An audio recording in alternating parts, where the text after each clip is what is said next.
Good morning. My name is Paul Grogan. I'm the president of the Boston Foundation, and it's my great pleasure to welcome all of you to the Foundation this morning for this very important conversation. Given our traffic problems these days, there will be folks trickling in, but we're going to get underway.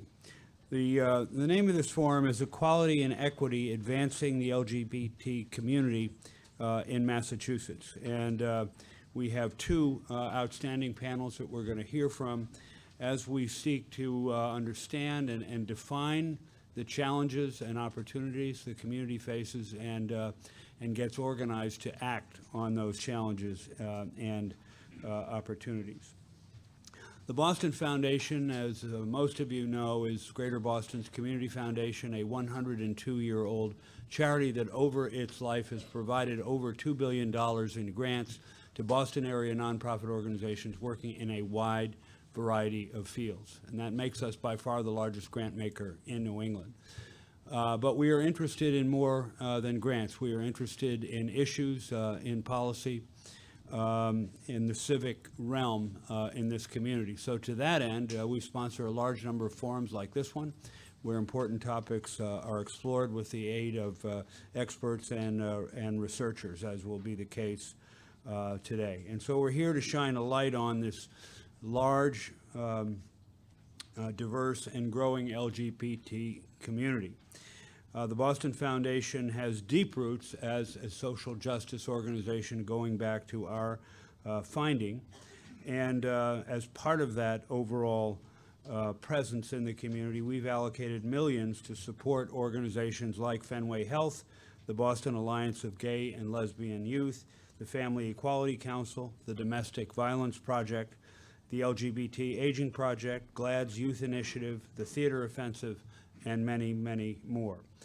But while we recognize that there has been great and notable progress on this whole issue, on this whole realm, very often led by activism in our community, that we are not there yet.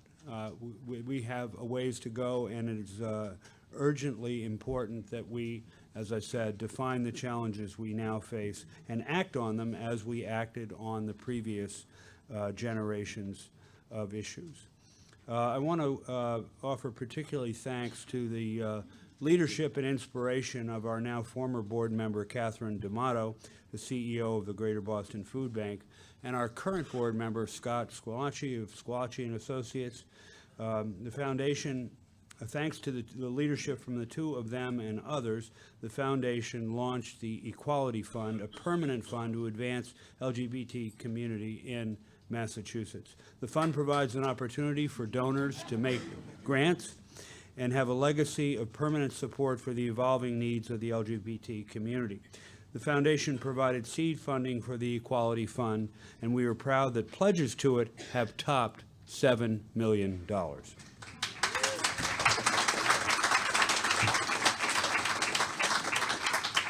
And for this great work, I would like to recognize all of the members of the Equality Fund Advisory Committee who are here today, and particularly our two Equality Fund co-chairs, Scott and Catherine. Thank you for co-sponsoring the research that we are featuring today and your continued leadership on this important work.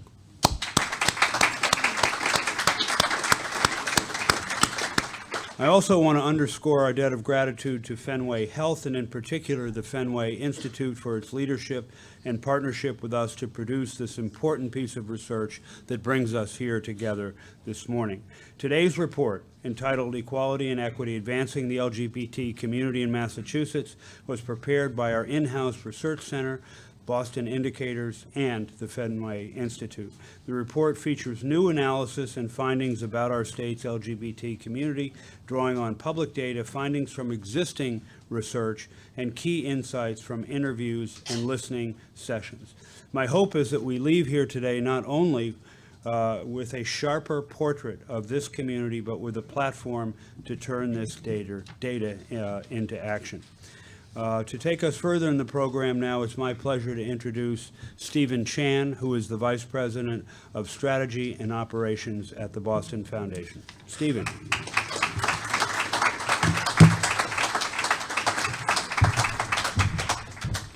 Good morning, everyone. This is really a special time to be here with Youth Pride, sandwiched between Youth Pride and Pride Week coming up in June. And as I look across the room, I'm humbled to see so many leaders, advocates, and allies who have for so long been tirelessly working to advance our community to be here today. Hard-fought wins that we have achieved and now still need to protect into the future.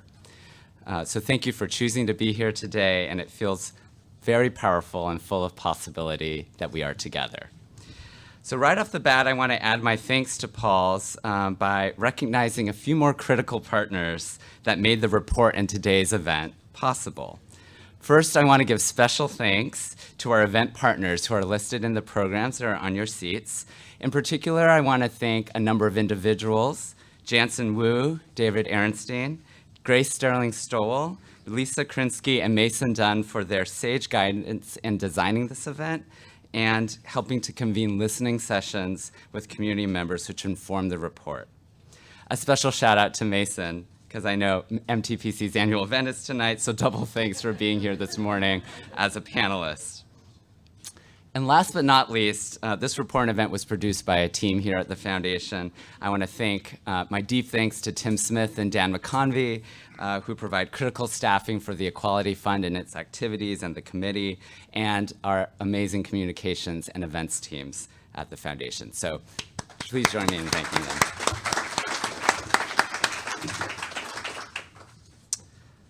So, as Paul said, I'm Stephen Chan. I'm VP of Strategy and Operations here at the Foundation. And in my job, as many of us do, I wear a number of hats and show up in different ways.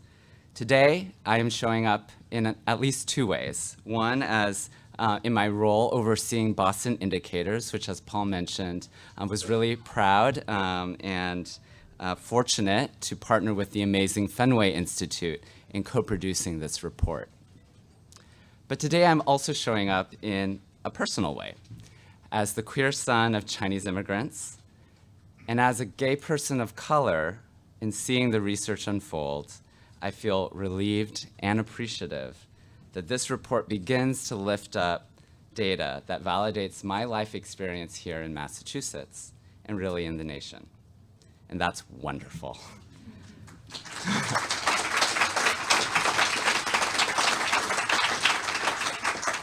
And at the same time, not to give away the punchlines in the report, and as we all know, but the data sobers and challenges me to think about what else I should do more of, as an ally to those in the LGBT community and beyond who face continued and rising barriers to leading safe, prosperous, and truly valued lives.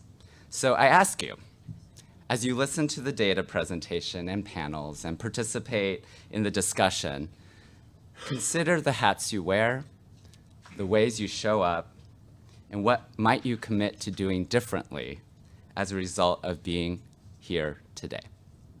So let me lay out our mission for the next 2 hours or so, and it has 3 parts.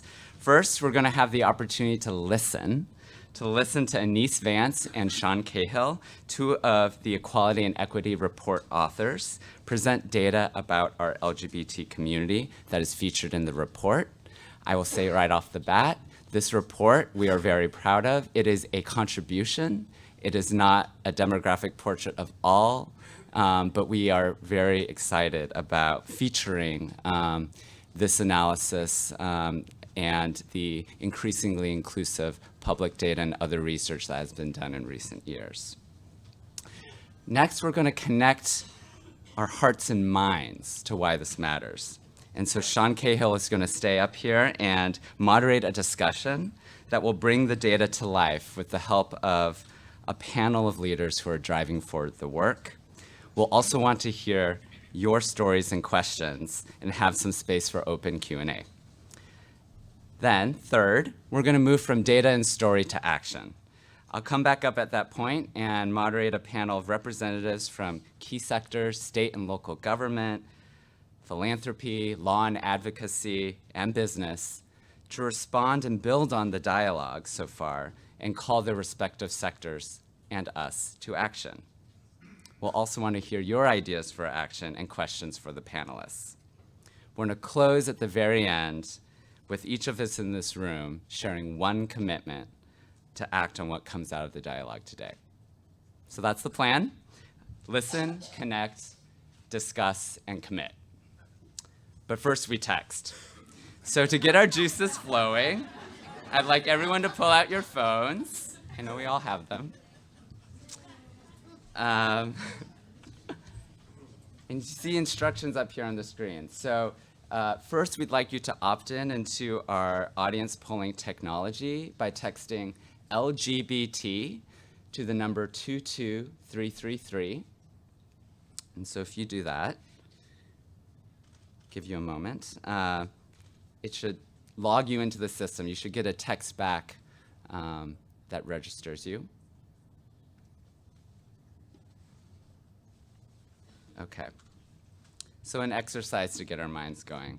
Before Anise and Sean paint a picture of our community, we want to paint a picture together of how we collectively right now view the LGBT community in Massachusetts. So we want to ask each of you to text one word that completes this statement. The LGBT community in Massachusetts is one word. I'm going to do mine now, too.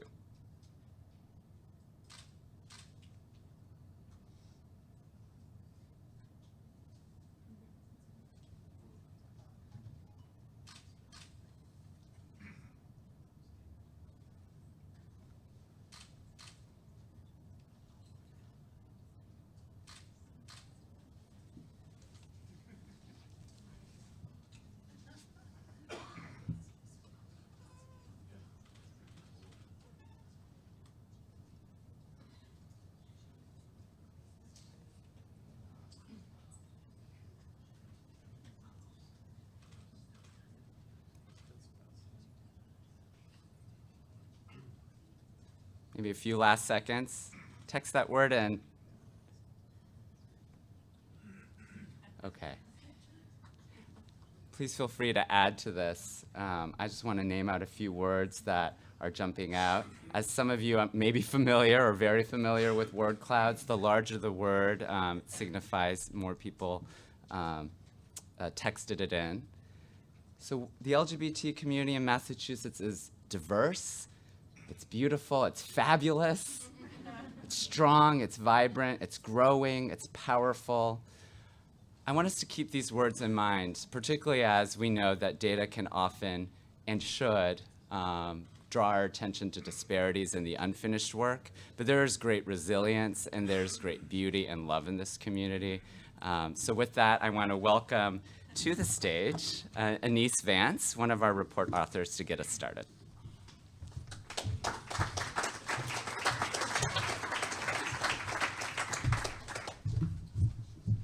Okay. Can everyone hear me okay? All right. Wow. This is actually the first, I've now just stood up here and seen you all, and this is like a wonderful collection of people. Just incredibly beautiful. I hope you guys get the opportunity, each of you, to come on stage and see yourselves. That, by the way, that's an old public speaking trick. You compliment your audience right away. So that when they leave, they'll be like, that first guy who presented data, he wasn't very good, but he complimented us, you know? I'm Anise, by the way. I work for Boston Indicators, which is the in-house research center at the Boston Foundation. We pride ourselves on our partnerships, and we could not be more proud of our partners in this case, Fenway Health, the Fenway Institute, that do such incredible work on so many different issues related to the LGBTQ population, and we were just so thrilled and excited to work with them. Part of what's in our DNA is doing deep demographic work. How do I click forward on the slide? Is that as simple as that? There you go. Oh, there you go. There it is. Oh, whoopsies. There you go. Part of our DNA is doing deep demographic work. And so what you're going to hear me present on today is a demographic overview of the LGBT population. And Sean Cahill is going to present on progress to date and areas for action. We're super excited about that part of the presentation. Not so excited about my part of the presentation. I'm kidding. I'm totally kidding. I'm totally kidding. There are numerous reasons why we wanted to do this project. One of the key reasons is that data on the LGBT population does exist. It's been presented to public health audiences, to academic audiences, and we wanted to take that data and present it to a wider circle of folks. So that was a really key goal of ours. A lot of this data comes from health risk surveys, right? And so it's vulnerability oriented. That said, we really tried in the report, and we are trying in this presentation, to highlight the strengths and assets of the LGBT community in Massachusetts, because there are so many strengths and assets, many of which are people who are in this room today, and we're so grateful that you're here today. There is a lot in this report, right? And so this presentation doesn't cover nearly all of it. We really do encourage you to go look at the report, to read it, to digest it. Even that report doesn't cover everything or nearly everything, right? And so we do want you all to think about this as a contribution to the conversation, not at all the whole conversation. Before I begin, I do want to acknowledge some people who've been so incredibly helpful, particularly people at the Department of Public Health. Kevin Cranston and Maria McKenna have just been incredible with the amount of data that they have given us access to. A lot of that data features in this report, so thank you to DPH and particularly to them. Okay, was that enough prelude? Are you getting excited now? Is the tension rising? Okay, so just a couple more things. I know that was a teaser. There's a couple more things. First, the thing that I want you guys to take away from this first half of the presentation is that the LGBT community, and many of you already know this, the LGBT community is large, growing, and diverse. And the data absolutely confirms that, okay? Large, growing, and diverse. I'm gonna come back to that several times. A second thing is our data sources use different terminology or even select different populations, right? So sometimes you're gonna see LGB, sometimes you're gonna see LGBT, sometimes you're gonna see LGBTQ, sometimes you're gonna see other terms, right? We're drawing terms directly from the surveys themselves. We wanna be as consistent as possible for the data collection end of it. All right, here we go. So the first point that we have is that Massachusetts has the second highest share of population that is LGBT of any state in the country. It's about 5%. Now, something to know is this data is drawn from Gallup data, which is national level data. When we look at our own data sources, that number is actually around 7%. So it's even higher than this 5%, right? So that's a large, again, large portion of this population, of our Massachusetts population.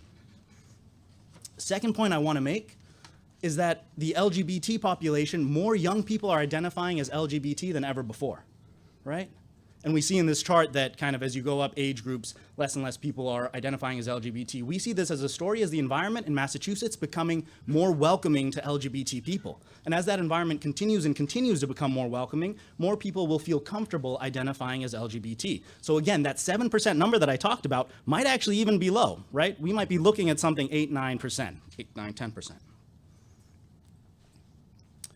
Third thing I wanted to share with you all today is the geographic distribution, right? We have this conception of the LGBT population as just in urban areas, and there are absolutely concentrations in Boston, in Hampshire County, in the Outer Cape, but the LGBT population is spread across the state, right? So when we're thinking about the LGBT population, we gotta be thinking across urban, rural, and suburban lines, right? We have to be serving everybody in the state. Now, the next point is about intersectionality, right? Everyone in the room knows what intersectionality is? Sort of, kind of, hands up, no? Okay, so it's, someone actually, thank you for putting your hand up. So intersectionality is about multiple identities, right? And your experience is based off of multiple identities. And often communities that aren't necessarily always served by mainstream providers will have multiple identities at play. A big part of that is racial and ethnic identity. One thing that we found in our research is that the racial and ethnic makeup of the LGBT population mirrors the racial and ethnic makeup of the state. There's been a narrative that the LGBT population is monocultural, maybe just white. That cannot be anything further from the truth, right? So if we're thinking about racial and ethnic populations and serving those communities, we also have to be thinking about the LGBT population within those communities. By the way, initially when I presented, we had a run through yesterday, and I said intersectionality, and I said I'm gonna say that a bunch of times in this presentation, and I didn't say it again, and afterwards Stephen Chan, with deep sadness in his eyes, looked at me and said, "You only said it once." So I'm gonna try to say it a few more times for Stephen. So another point that we really wanted to drive home, right, especially because LGBT youth are such a significant portion of the population, is that sexual minority youth, and here, by the way, sexual minority, that's a term directly from the data source. It refers to people who are either LGBT by identification or who have had some same-sex sexual behavior, okay? So amongst people who are sexual minority youth, they are more likely to be of color, more likely to be recent immigrants, and more likely to speak a non-English language at home. So we're talking about all kinds of levels of intersectionality here. And that's where I'm gonna stop for today. Sean Cahill is gonna come up. Just a word about Sean Cahill. I'm supposed to give a long bio of him, and there are so many accomplishments. He's a PhD in poli-sci. He's director of Fenway Institute. He presents every other week in front of Congress. He's always in DC. Like, Sean Cahill's an incredible guy. But the thing that I think was most incredible for us in working with him is that he's such an incredible partner. He's so flexible, so easy to work with, so driven by the mission that he's behind. And so I can't tell you how grateful we are that we got to work with Sean and his team at the Fenway Institute. Thank you all.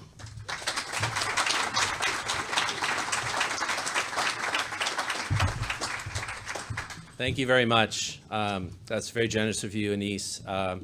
The Boston Foundation and Boston Indicators have been great partners. Thank you to Paul, to Anise, to Stephen, and to Luke Schuster, also with the Boston Indicators Project. So I'm Sean Cahill. I'm the Director of Health Policy Research at the Fenway Institute. We're part of Fenway Health, which is a federally qualified health center just about a mile from here. We serve everybody, but over the years we've developed a specialization in LGBT health and HIV, sexually transmitted disease prevention and care. So about half of our patients are LGBT. And the Fenway Institute is the research, education, and training and policy arm of Fenway Health. I want to thank my co-authors, Sophia Geffen and Tim Wang, who are here today, and also Jacob Barrera. And I really want to thank you all for being here. I've been working on LGBT and HIV issues for almost 30 years. I've been promoting data collection for almost 20 years on surveys, and it's really gratifying to have so many of you here who are interested in this and who will help us develop solutions for some of the problems that we identify in this report. So as Anise mentioned, a lot of the data that we're presenting is health risk behavior data, and it highlights vulnerability and disease burden and deficit. And so we also wanted to highlight the strength and resiliency of the LGBT community. And in our view, the strong community organizations that we have created and the pro-LGBT public policies and affirming social services that we've helped create over the last several decades are really evidence of our vision and strength as a community. So these include the creation of major community institutions in the 70s and 80s, like Gay Community News, Gay, Lesbian Advocates and Defenders, the Boston Alliance of Gay and Lesbian Youth, and our community's response to the HIV/AIDS epidemic. We've also continued to make progress at the local, state level, as well as nationally. And this chart, a lot of the data points in here are in the report. Most of you are familiar with marriage equality. That was a huge accomplishment in 2003, 2004. Very important advancement in terms of legal equality for our community. In 1989, after a 17-year struggle, we became only the second state in the country to pass a gay rights law. So we've really been a leader when it comes to sexual orientation issues. We have good policies now related to transgender non-discrimination, but we haven't been as much of a leader on transgender issues than we could be. We were the 16th state to pass a gender identity non-discrimination law in 2012. But we have had a number of innovations related to both youth and elder issues. So we are the only state in the country with a statewide LGBT Youth Commission and a statewide LGBT Aging Commission. And we work very closely with all of the state government agencies and a lot of the private agencies that work with youth, provide youth services and elder services to ensure that members of our community can get affirming culturally competent services in those systems. Our community, started out as a liberation movement. In recent decades, we've been focused on legal equality, and in many ways, some of the issues that we're identifying in this report are equity issues. Things like discrimination experienced by LGBT people of color, which is both racial and anti-LGBT discrimination. the overrepresentation of our community in juvenile justice and foster care and in homeless populations, health disparities. These are equity issues, and addressing these means creating an equity agenda for our community. So that's something we hope we have started to do in this report. So just a few data points. LGBT youth are at increased risk of depressive symptoms. So this slide I think is very striking. If you look to the right, you'll see that lesbian, gay, and bisexual youth in 2015, according to our state youth risk behavior survey, had 5 times the rate of suicide attempt than heterosexual youth. Also, a much higher rate of feeling sad or helpless and suicidal ideation. We did a survey a couple years ago of LGBT youth of color in Boston, in Greater Boston. We surveyed about 300 youth, and we found that a large share of them live with economic, housing, and food insecurity. More than half of the LGBT youth that we spoke to and surveyed reported that they were either not out to their mothers, or that they weren't fully supported by their mother as an LGBT person. And parental and family acceptance is a major predictor of health and well-being for youth, and family rejection is a risk factor. So many LGBT youth who are homeless because they were rejected by their families of origin. We also found that 88% of the LGBT youth of color that we surveyed experienced at least one form of discrimination in the recent past. And this is a breakdown of the different kinds of discrimination. So 45% reported racial or ethnic discrimination, 41% anti-LGBT discrimination, 35% discrimination related to their gender expression, and then other kinds as well. Some of the ways that we can support LGBT youth include supporting gender and sexuality alliances, or gay-straight alliances, in our schools. Most of these are in high schools, and we have 290 of these across the Commonwealth, and this map represents and shows that in Boston we have 18 GSAs. And these are very important. Even if an LGBT youth doesn't feel comfortable attending a GSA, just to know that the school administration is supportive of LGBT youth and is taking a stand against violence, victimization, bullying is very important. And so having a GSA at your school correlates with better health outcomes and better school performance for LGBT youth. Another way that we can support LGBT youth is to support the house and ball community.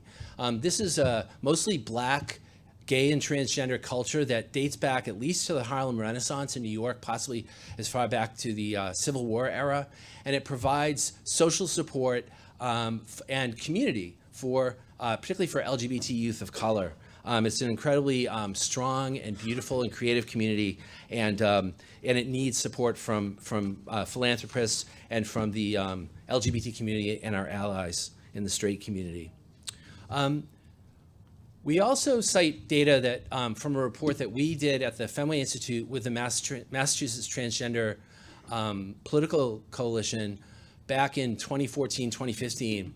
We asked transgender residents in Massachusetts if they had experienced discrimination in public accommodations. And this was partly to make the case for the public accommodations non-discrimination law, which was passed in 2016. And we found that 2/3 reported experiencing discrimination in the last year in a public accommodation space. And that included public transportation, stores and restaurants, public gatherings, and healthcare. And we found that transgender people who experienced discrimination had negative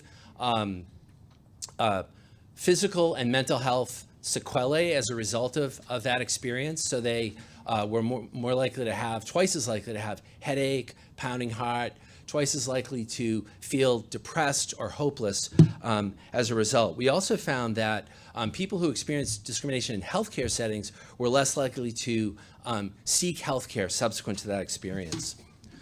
So we also cite some data from a national survey of Massachusetts residents. There's a national transgender discrimination survey that has a sample of 28,000 around the country, but 1,000 are from Massachusetts. And we found in that survey that transgender residents of our state are more likely to be unemployed and more likely to live in poverty than the general population. So it's really important to note that discrimination really touches every facet of a transgender person's life. It affects their ability to put food on the table, pay their rent or mortgage, and it also affects their family and the loved ones in their lives.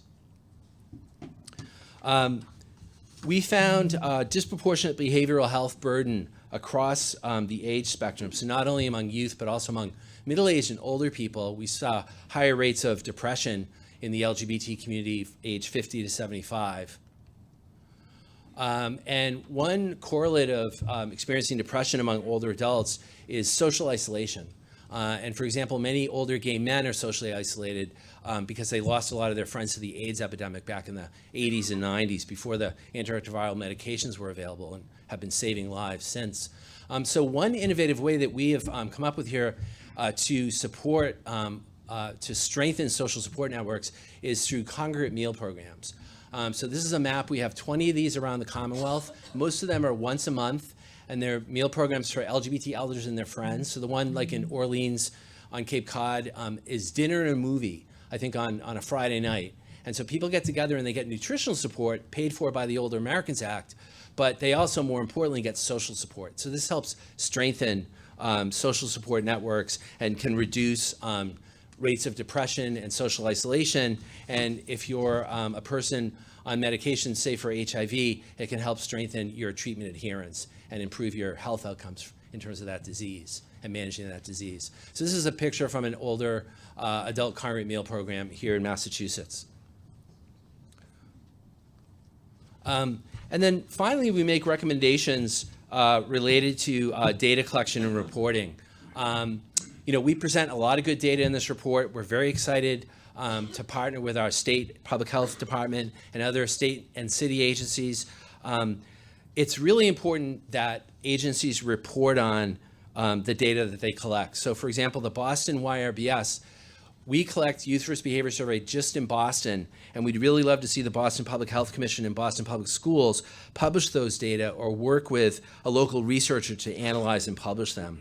We also think that we could add sexual orientation, gender identity questions to existing surveys. Examples would be the Boston Annual Homeless Census. And also there's a number of STD surveys, sexually transmitted disease surveys that Boston does that could collect sexual orientation and gender identity data. Both our LGBT Youth Commission and our LGBT Aging Commission have recommended that state youth and elder service agencies collect what we call SOGI data and share it with the youth and aging commissions, as well as policymakers and service providers, just so we know, are older adults who are LGBT accessing elder services at the same rate as, their percentage of the population? What are their experiences in those senior service settings? And this is especially important because the Trump administration is actually rolling back SOGI data collection on federally funded surveys right now. So it's even more important that we take steps to collect these data here locally. So the big takeaways are, as Anise said, the LGBT community is large, growing, and diverse. Some key areas for action include supporting programming that provides mental, emotional, and social support for LGBT communities, supporting and funding programming that responds to the housing and employment needs of LGBT people. So we see high rates of unemployment in the transgender community. We need to hire and employ transgender people and make sure that we're not discriminating in our places of employment. It's very important that we have trainings that develop mainstream service providers' capacity to effectively serve LGBT people. So we actually have a bill in the state legislature that would do that for elder services. We are encouraging institutions to adopt policies that protect against discrimination and create a more welcoming environment for all LGBT people. We encourage you to support organizations and leaders who advocate for and serve the community, and also expand data collection. So even in the private sector, we would encourage you to collect voluntary and confidential data from your employees, just to understand how are LGBT people experiencing the workplace in your organization. So thank you. I'm gonna invite up the first panel, there are extensive bios for them in the packets that you got. I think they were on your seats, but I'm going to invite up Grace Sterling Stowell, who is Executive Director of the Boston Alliance of GLBT Youth, Bagley. Mason Dunn, who's Executive Director of the Mass Transgender Political Coalition. Paul Glass, who is co-chair of LGBT Elders of Color, and Taniqua Hines, who's the Women's Health Program Coordinator at Fenway Health and a member of the Massachusetts Commission on LGBT Youth. Great. So the first question, thank you all for being here. The first question I wanted to ask was, how does the data that you've seen in the report track with your personal experience? And if possible, talk about a little bit about your personal narrative and experiences of those you work with and interact with in your work. So I guess, is this on? Okay, cool. So I guess I'll go first just by like proximity to you. So I was thinking about this and I was thinking about like my own personal experience. So I think I'll share that first and kind of think about how that fits in terms of the community. So a personal experience I had recently where I kind of sat at the intersections of my identity. Well, first of all, I identify as a bisexual Jamaican cisgender woman. Cisgender means that I identify with my gender at birth, just to clarify for folks who might not know. But I recently went to the emergency room for food poisoning of some sort, and I found myself like at each section facing different parts of my identity. So when I got in, they had asked me, oh, like, what have you like traveled over the last 2 weeks? I was like, yeah, I have. And I was like, oh, I went to Jamaica, like that's like where my family's from. And their immediate like reaction was like, oh, like, so is it like safe there, like, and things along that sort. Which question like, was I like safe in that area? And I was like, well, my family grew up there, and for you to say that about my immigrant experience is like not cool. So then the second part was asking me, of course, like when you interact with healthcare, they ask you about your personal experience. So thinking about that, they asked me, oh, like if there was any way I was like pregnant, I was like, no. I was like, I think I know. But then they asked me again, but the way in which they asked me was like as if I didn't know, and they implied that, well, have you had sex at all? And I was like, well, that doesn't necessarily determine whether or not I'm pregnant. If I'm not having sex, that doesn't allow me to be pregnant. And I'm telling you that there's no possibility that I am, then, So for me, that was kind of like an erasure of my bisexual identity, not considering me as the whole person who I was coming in to the emergency room as, and I'm here to like get something for food poisoning. So I'm trying to just leave, but like at this point, I can't leave because you're just holding me hostage with all these questions. So then they came back and they're like, oh, it should just be minor, like nothing should be wrong with, I think it was like your gallbladder or something. I was like, oh, but the last doctor told me that there could be. And they were like, oh, like I'm like 60-40% sure. And at this point, I thought about like Black women, specifically in healthcare systems, and how we oftentimes have to advocate for ourselves when no one is doing that. So I was like, I need you to check because I'm not trying to go on this plane and have something happen to my gallbladder. But like the way that it was that I had to advocate more. And also you shouldn't be 60-40% sure, like this is my life. We're not playing poker, like this is like, the odds should be in my favor, not just by 10%. So I was like, it was just very interesting sitting in a place where I'm just like, I'm just trying to be here to like, resolve my food poisoning. I'm not trying to like get into any issues. I just want to get out of here. But being like in a place where I had to face so many intersections of my identity and not be seen, even though that was a place where I was very vulnerable and I was like hoping to get something resolved. And in terms of that, I think about the community and how we interact with healthcare, specifically thinking about trans folks. 1 in 5 trans folks are turned away from a provider. And think about what that does for you to be rejected by the system that's supposed to allow you in a place where you're supposed to be vulnerable and share your healthcare needs, but you can't be accepted because of your gender identity or because of your sexual orientation. So yeah, that's a personal experience. Great. I'm sorry that happened. Yeah. Wow. I'll by proximity rules, I'll go ahead and go next here. It's interesting. A moment ago, you showed some really powerful maps of, and I was in my head overlaying the map of the elder services and the dinner programs with the GSA map. And what you notice is there are sections of the state that have so little in terms of representation, resources, or just feelings of community. And so from my personal experience, I'm actually going to take it back before I came to MTPC, which I was doing trans advocacy in New Hampshire. And New Hampshire is a fairly rural state, and I think a lot in terms of rural advocacy and the rural needs of trans folks. And I remember once I was sitting in a room with some trans community members in New Hampshire, and we were talking about healthcare. So I'm going to use that as well, that to launch from that. We were talking about healthcare and access to trans-inclusive and trans-competent healthcare. And I said, do you feel as a community that you have access to trans-inclusive healthcare? And several people said, oh yeah, absolutely. And I said, okay, great, where do you go? Because we're north of the notch here. Like this is not a place where I would expect to hear that you have access to trans-inclusive healthcare. And they say, yeah, every couple months or so, we all carpool down to Fenway Health. Now that is if you're lucky and it's not snowing, about a 3-hour drive one way.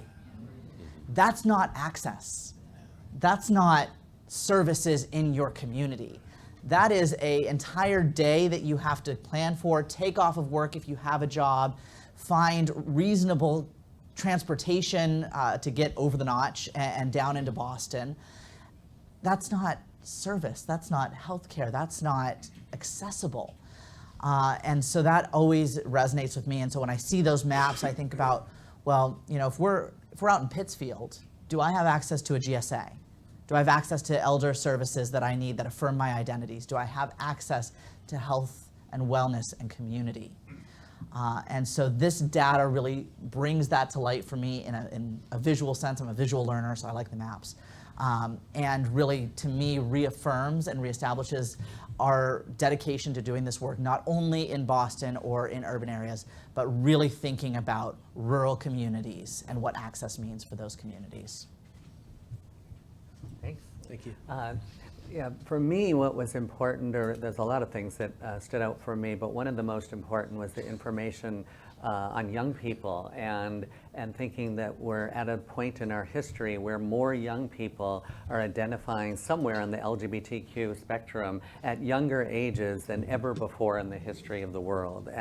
And part of that, of course, is information and the internet and having access to a community or labels or terms that at an earlier age than ever before. So when I think of my personal experience growing up as a gender nonconforming child in the 60s and 70s, and I was thinking how little information there was, how few open LGBTQ figures there were politically, celebrities in any kind of way, where there were no public conversations except whispered negative conversation about arrests or folks who are stigmatized by the culture.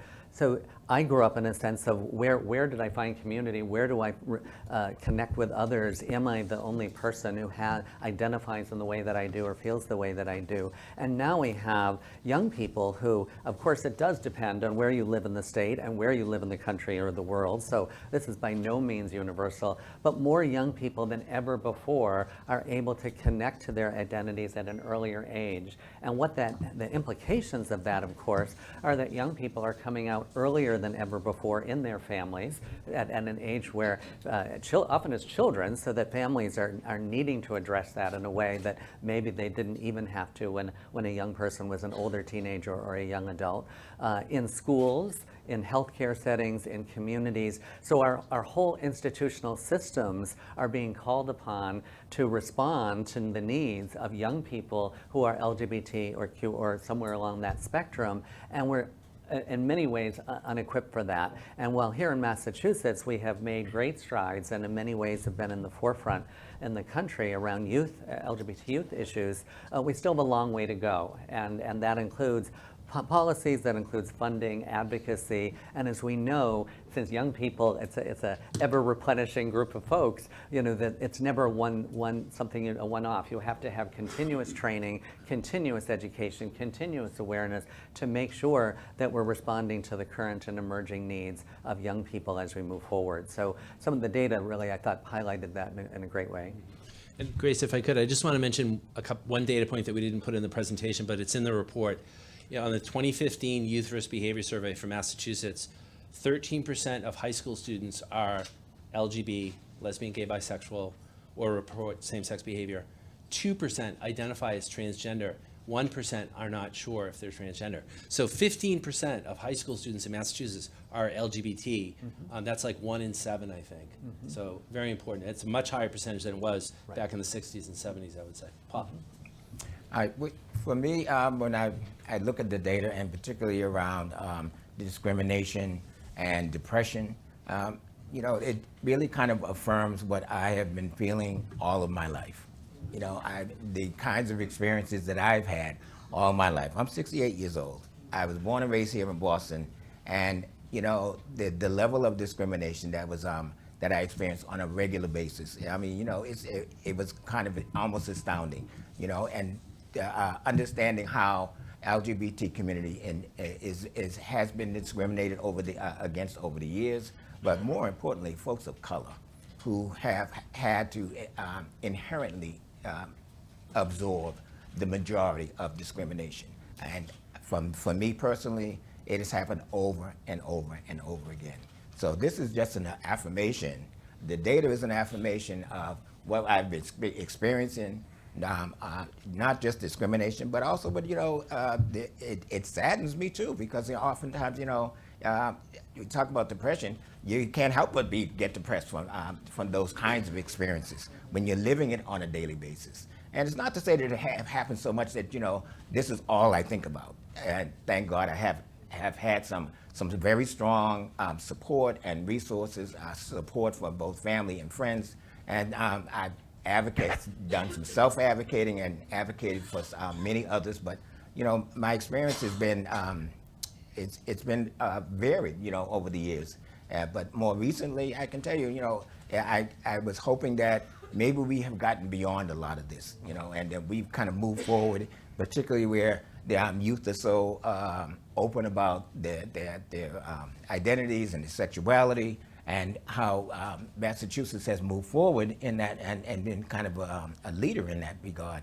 But there's still their inherent racism, there's inherent discrimination, there's inherent you know, things that happen to you on a regular basis. I was just, you know, I drive for Uber on a few days a week. Classic example. You know, we are coming through iconic rotaries.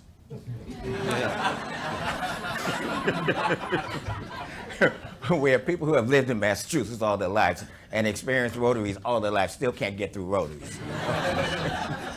So I'm following traffic and I'm coming through the rotary, and you know, I make my way, and I didn't happen to have a passenger at this point, but I come to the rotary, and the next thing I know, boop, boop, boop, boop, boop. The cops are coming in. Now, somebody had pretty much cut me off, but you know, I kind of slowed down and let them by. He pulls me over. I'm saying, well, what the heck is going on? You know, anyway, license, registration, you know, I said, well, do you know what you blocked traffic coming through the rotary? I said, well, no, I didn't realize that I was doing that. He said, well, you know, do you live here? I said, yeah, well, this is on my license. I said, no, I only live a few blocks away. He said, well, you know, where are you from? What do you mean, where am I from? I just told you, I just live here. You know, you don't get to see many people who are not, who don't have an accent, who look like you and don't have an accent. I said, well, what does that have to do with this traffic stop? So, you know, I guess what I'm trying to say is it's those kinds of experiences. Some are more nuanced, some are not as overt, but it happens on a regular basis. So, you know, and those things, you know, I guess, you know, you have to pick and choose your battles. And that wasn't necessarily at the time a battle I chose to fight. But, you know, I have bigger fish to fry.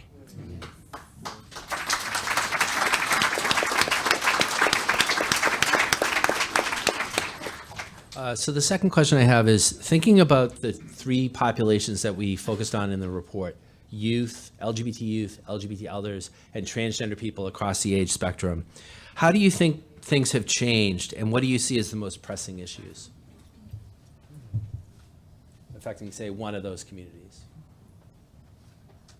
Well, marriage equality, that's been a huge thing. Mm-hmm. I've been blessed enough to be married to my husband now for going on 6 years. We got married 6 years ago.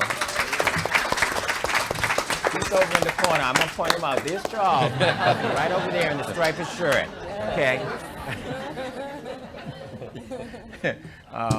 And as much as I have experienced, I think sometimes, you know, those inherent racism, I've also experienced some welcoming. And within my community, I live on the Cape in Falmouth, and you know, shopping in the area, and when I just recall around the time when we were getting married, I was just telling everybody, "Oh, this is my fiance. We're shopping for our wedding," and how kind of folks kind of took it in stride. It really wasn't a big deal, and saying they were seemingly genuinely happy for us, and that was heartwarming. That was, I think, we crossed the milestone, I think, in that regard. Great. So, yeah, as I mentioned earlier, I think we've come a long way as a state and as a community, and I think in some ways that's one of our greatest strengths and one of our greatest challenges. And certainly the strength is that we have more legal protections, we have more social acceptance, we have more community organizations and institutions, more education, more awareness. There's so much that we have, particularly in Massachusetts and more particularly in the Boston area. And yet, in many ways, that's also our greatest challenge, that some of that has been rolled back, and it might be funding, it might be around policy, it might be threats at the ballot box this November around trans protections, and there's also a complacency, I think, when a community has fought so hard for so long, that for those who are more privileged, who maybe have reaped the greater benefits of that, to believe that maybe we're there or we've accomplished most of it. And certainly I think the data highlights, and we know in the community, that we still have a long way to go for all of us, but especially for communities of color, for transgender folks, for young people, for elders, that there are folks who are not sharing in that success and to the same level as the community as a whole. Yeah, I agree. It's a benefit and a challenge, particularly in the trans community. I've been doing this work as a trans advocate nationally now for about a little under 15 years. And people often ask me, oh, so much has changed.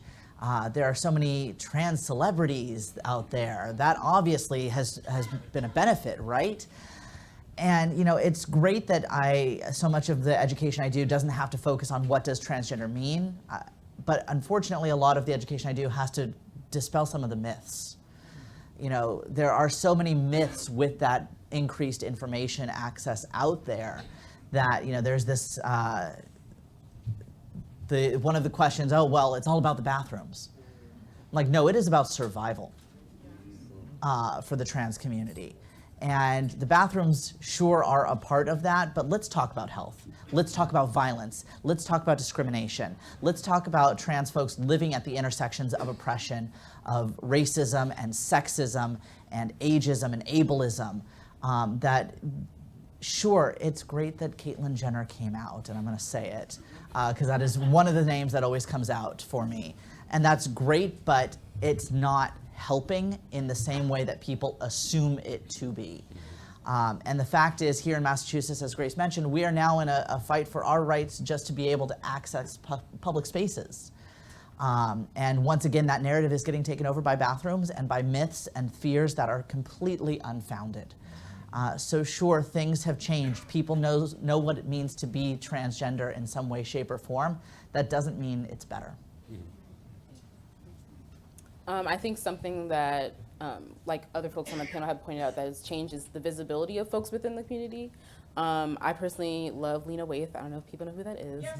Yeah. Right, and just like seeing her, she's like an actor, director, Black lesbian who's just out in the community, and like seeing her, and I'm like, I haven't seen anyone who like resembles my identity like on this stage in a while, but like Mason says, like this also brings like more questions and people not understanding our community. But I think what it does within the community is it allows us to organize more visibly, so to create more community spaces for us. Like they've always existed. They've more so been underground. Some are still like underground in that they're more secretive, considering that it's dangerous to be out for some folks. But I think more folks are coming forward and being activists within their community, which is great. And I think like a pressing issue is homelessness within the community. Amongst youth, homeless youth, 40% identify as LGBTQ. So thinking about homelessness and various forms of violence and what that does for LGBTQ folks, and not only folks who are experiencing it, but folks who within their chosen families see like other folks experiencing it. So for me, like someone who I'm very close to experiences depression, and seeing them go through that is like very hard for me. So thinking not only about like individual trauma, but also the trauma that the community holds and like what that does for like our mental health. Great. That's a good segue to my final question, which is, we have some of the most supportive, innovative services, especially for youth, of any state in the country. We have a youth commission going back to 1992 with Governor Weld, who founded it. We have a safe schools program. We have 300 GSAs across the Commonwealth. We do a lot of work to support youth. Our juvenile justice system has model policies, for example, to support LGBT youth in its custody.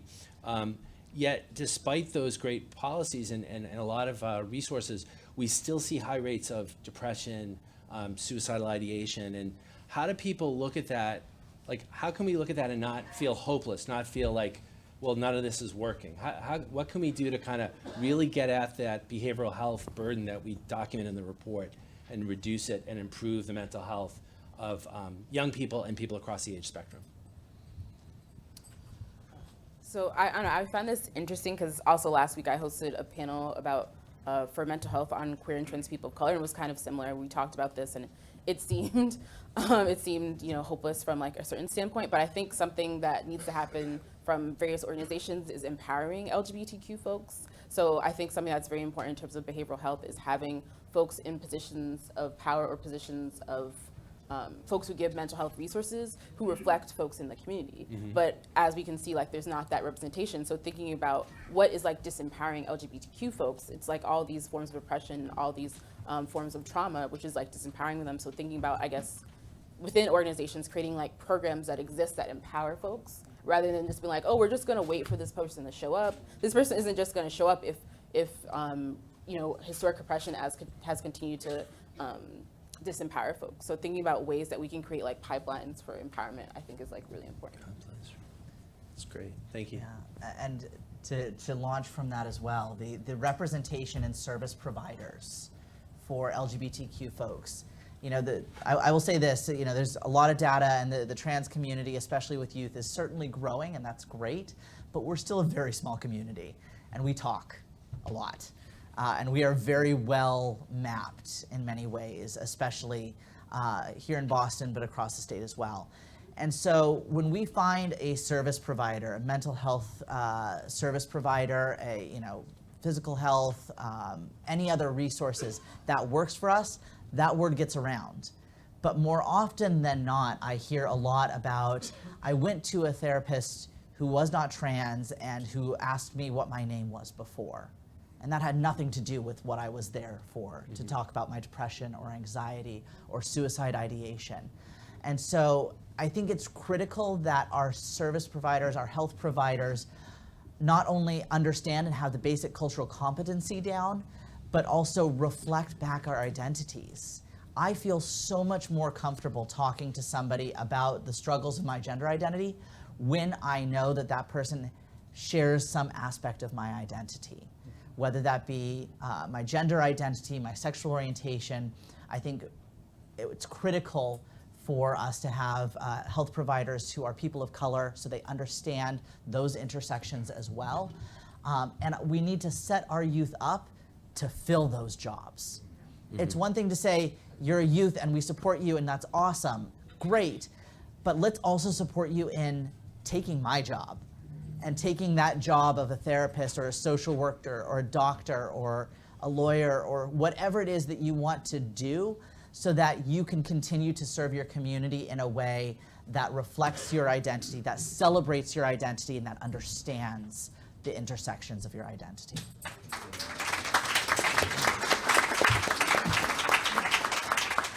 There's a quote that maybe many of you have heard, or I'll paraphrase it, that life is hard, and even when it's easy, it's hard.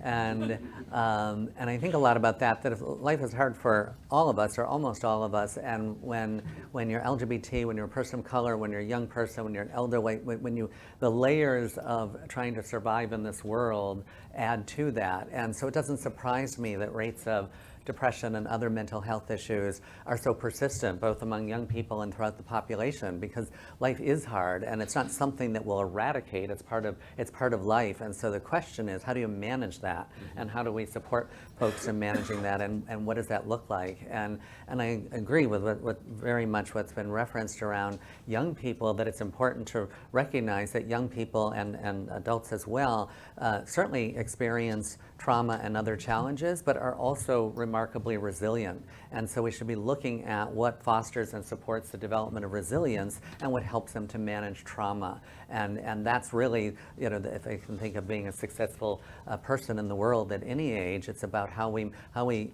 our level of resilience and how we manage that trauma. So I think it's important to look at that. If we get stuck in, we need to, eliminate something, then we're setting ourselves up for failure. What we're really trying to do is help people manage their lives successfully and make sure our systems, our healthcare and government and community and school-based systems are working together to support that. Thank you. I think that's a really great point. Paul? I totally agree with a lot of what has already been said in terms of being supportive of young LGBT folks in, across the spectrum.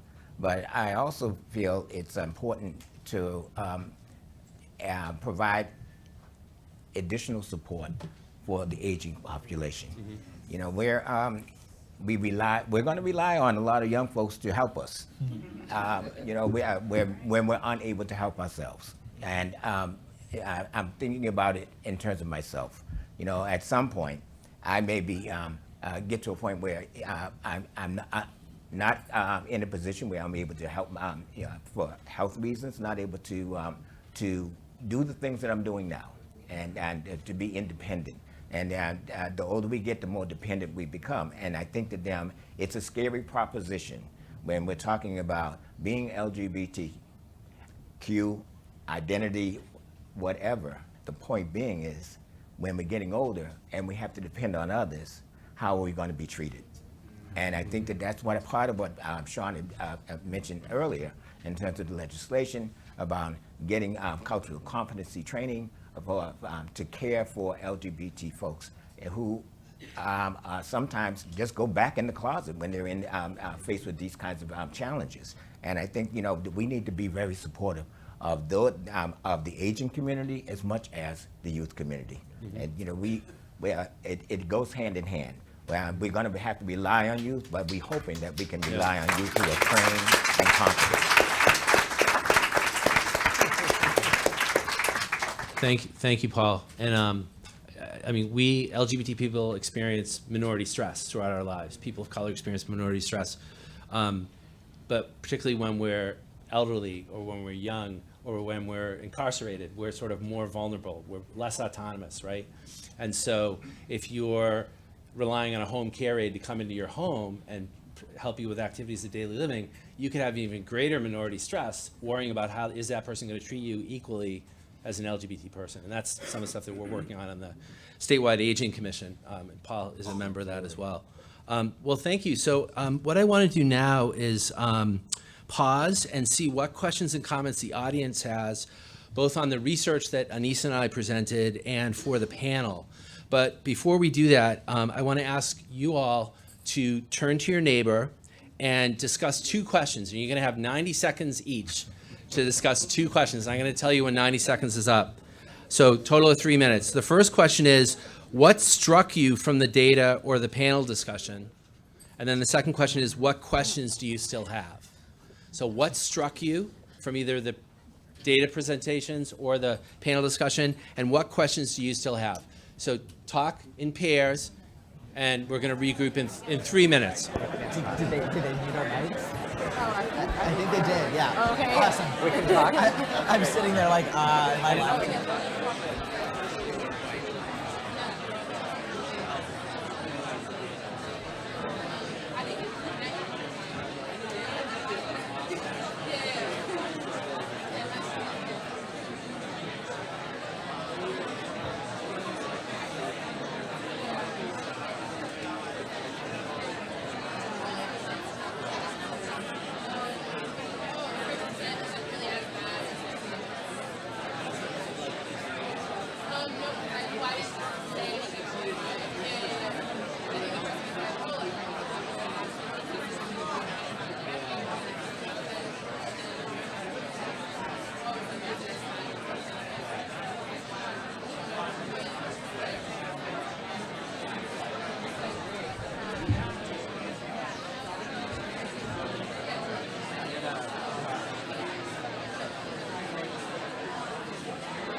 All right, great.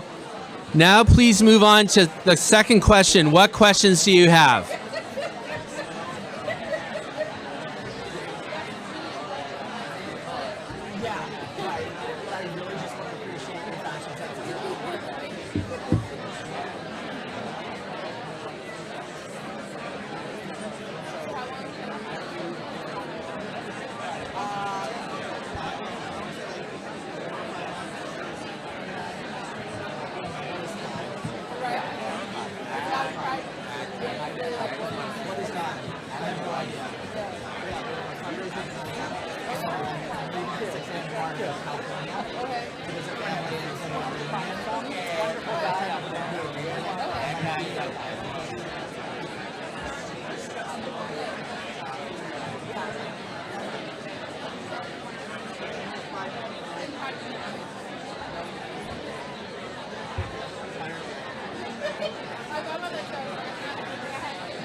All right, great.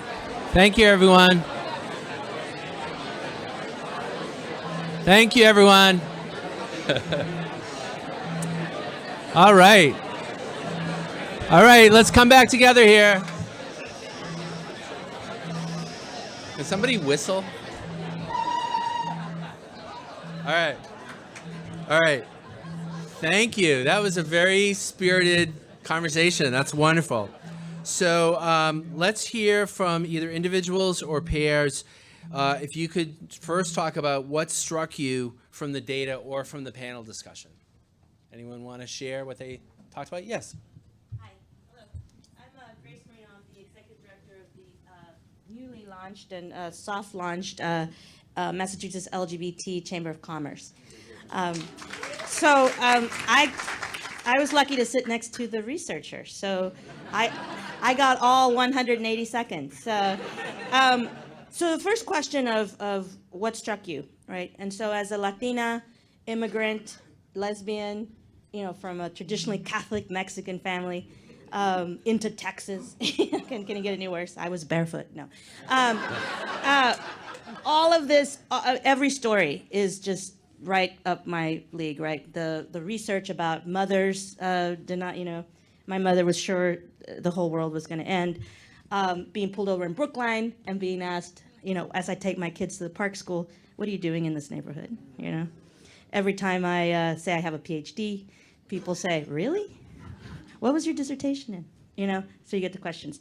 And coming to sort of decide that you can't let that stuff bother you, right? You just have to keep doing it. The thing that I found missing from what was presented here, but I was told might be included in the actual report is, as the chamber, my goal as the executive director is to put more dollars into LGBTQ-owned businesses. Period, end of story. Right? So I've said, we're not a party chamber, we're not a hangout chamber, you're not gonna find your wife or husband at this chamber, but if you want more money in your LGBT-owned business, come here. And what I'm finding is we have 10 corporate sponsors now that have said, we wanna give your chamber money to seed because we wanna put more of our money in LGBT-owned businesses. And also create other ways where these big corporations can find talent that is transgender talent, that is LGBT talent, so that if a kid in Texas is looking for a place to go work because they're gay and they want to be in an inclusive workplace, they can go onto our website and say, hey, Harvard Pilgrim's hiring gay folks, you know, Eastern Bank's hiring gay folks, I want to go there, and any others of our corporate partners. So that is, so I welcome you to go to our website, I welcome you to become members, I welcome you to put your money in LGBTQ pockets, and let's bring that part of the disparity up, because access to financial assets is really part of the way that we take care of ourselves when others won't. And we need to do that together. Thank you. Others, what struck you from the data or from the panel discussion? Anyone else? Yes, David. Hi, I'm David Aaronstein. What we were talking What we were talking about is the lifelong effects of trauma, and that no matter how accomplished you are, how wealthy you are, how talented you are, you've lived a life of trauma. Just walking down the street, you all know this, you sort of scan, make sure it's safe. So that's true for all sorts of intersectionalities, but I think that it's not just about people who are who have a clinical depression. It's everyday life for all of us. Thank you.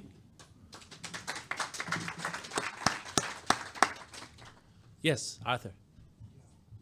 Hi, I'm Arthur Lipkin, and all of the microphones. I'm a two-fisted talker. Put things in context, I'm celebrating my 50th college reunion this week, and one of my queer classmates told me, I knew this story, but I heard more details, that when we were freshmen, he went to the health center because he was feeling depressed, and they sent him for electroconvulsive therapy to cure him of his homosexual urges. So that sort of gives us a sense that we ought to be, I know there's still conversion therapy out there, but people aren't, as far as I know, being sent, at least around here, for electroconvulsive therapy because they've had attractions to other people of the same gender. I just wanted to say that the findings that are based upon the existence of GSAs always is troubling to me, because GSAs have become an indicator somehow in our minds of support, success, etc., availability of services. GSAs vary widely across the state. The number is always fluctuating. The membership in some schools tends to be straight allies much more than queer and questioning kids. So we, just to put in a little plug, because we're doing some of this research now, we need a lot more focus on what the GSAs constitute, who joins, what they get out of it, who is not joining and why. Right. And that kind of, if we're going to use this as an indicator, we better damn well know that it really is providing the kinds of things we think it is providing. So. Thank you. Yes, yeah. Maybe, I don't know. I just want to mention about conversion therapy. There are efforts to ban conversion therapy in the state through the legislature. And we do hear about conversion therapy, particularly for trans youth. There's my mic.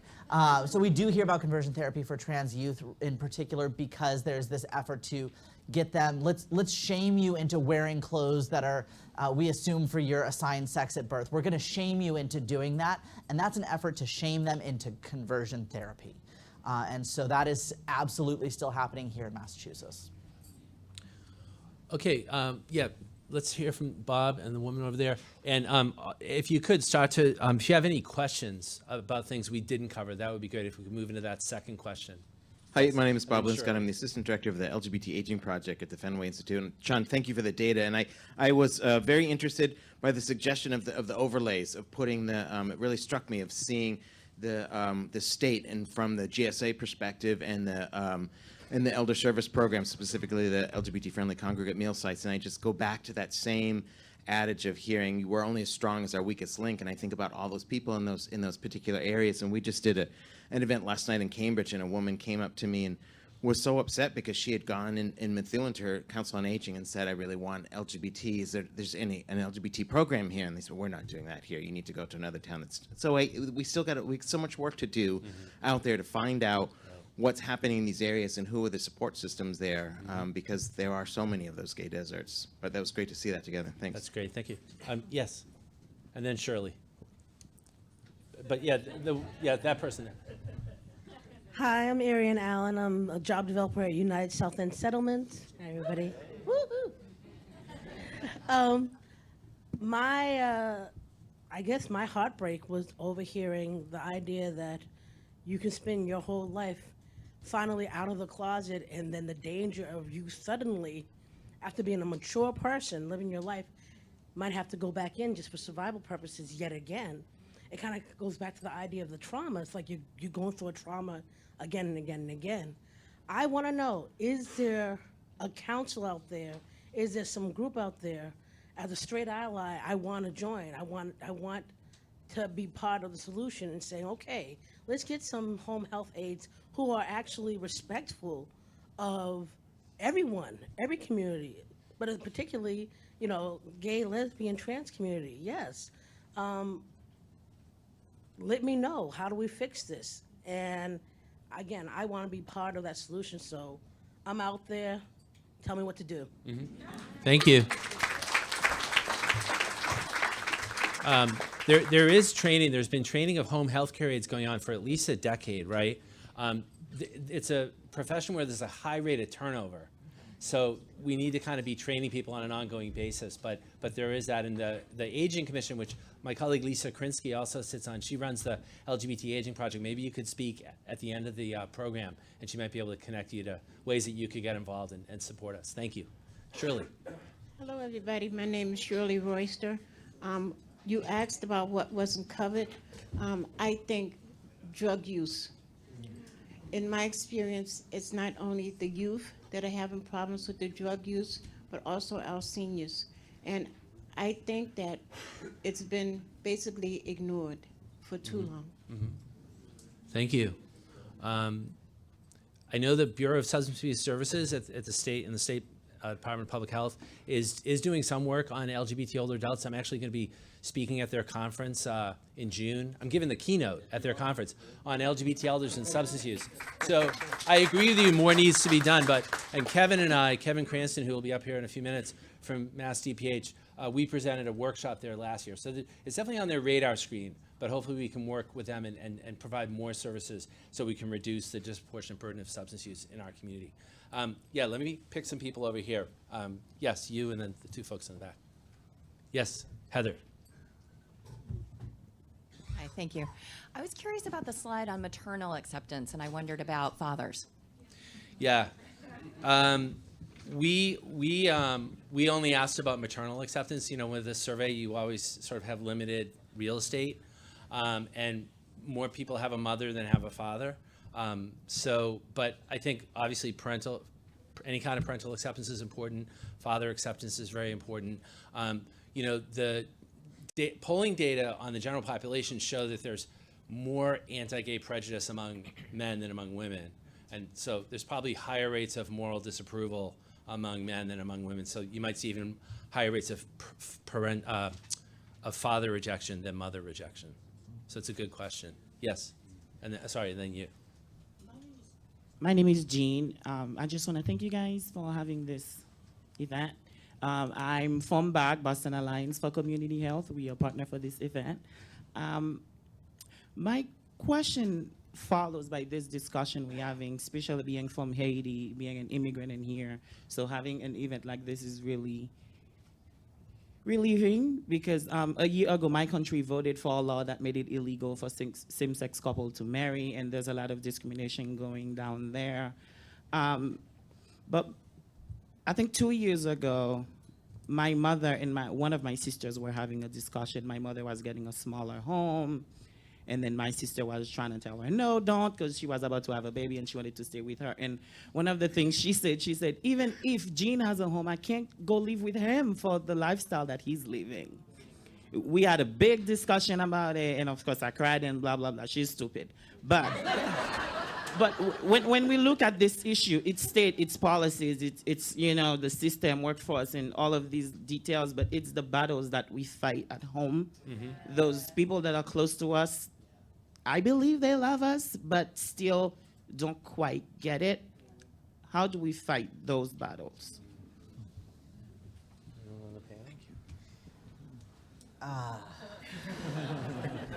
I relate to this big time. You know, my father is supportive, but doesn't get it. Just like you said, he's never used my name. I've never heard my dad use my name.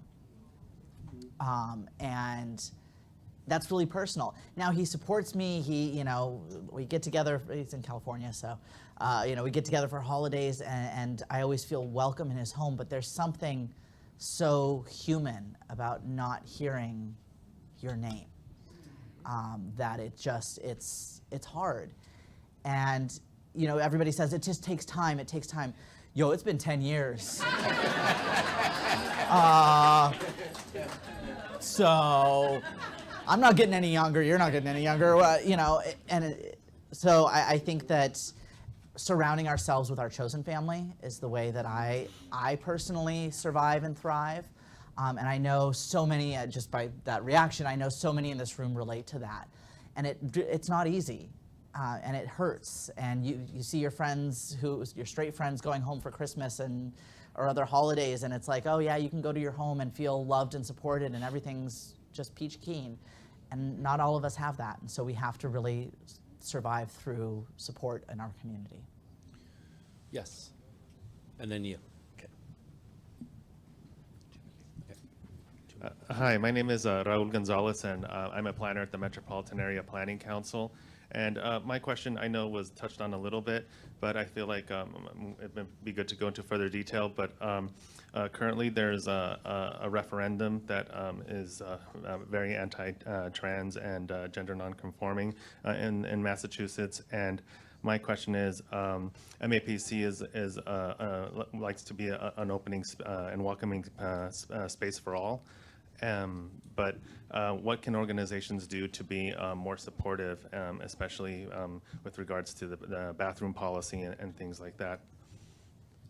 I think my colleague Jansen will probably be talking a little bit about this on the next panel. But I think that just being aware that there's a referendum vote. By the way, there's a referendum vote. I'm just going to keep repeating that over and over until everybody in my circle is sick of it. In November? In November, this election. And so just vote yes. It's going to be a yes side vote. Yes to affirm the law, yes to keep the law, yes for equity and human rights and dignity. Yes.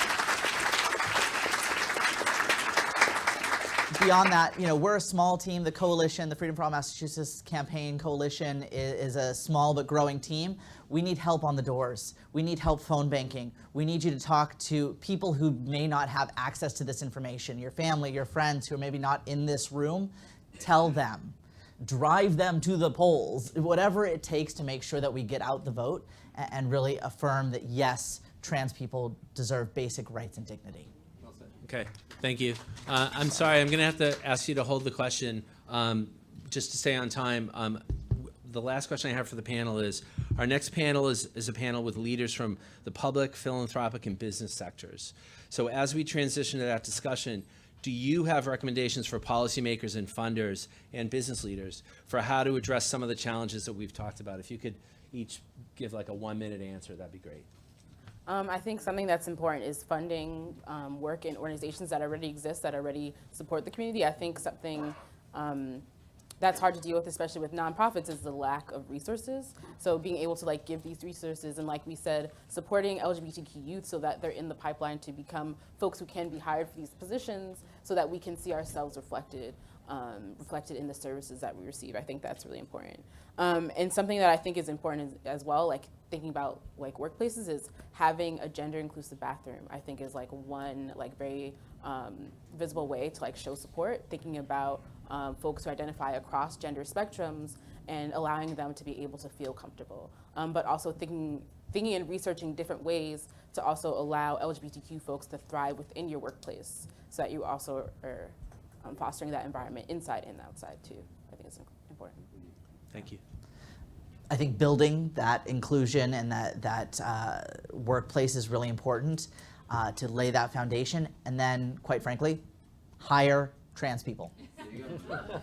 The trans community is seriously unemployed or underemployed in many sectors. Hire us. If you want to know how to provide better trans healthcare, hire us, because this community knows what we need. And to be a more inclusive place, you got to lay the foundation and then really do the outreach to hire this community.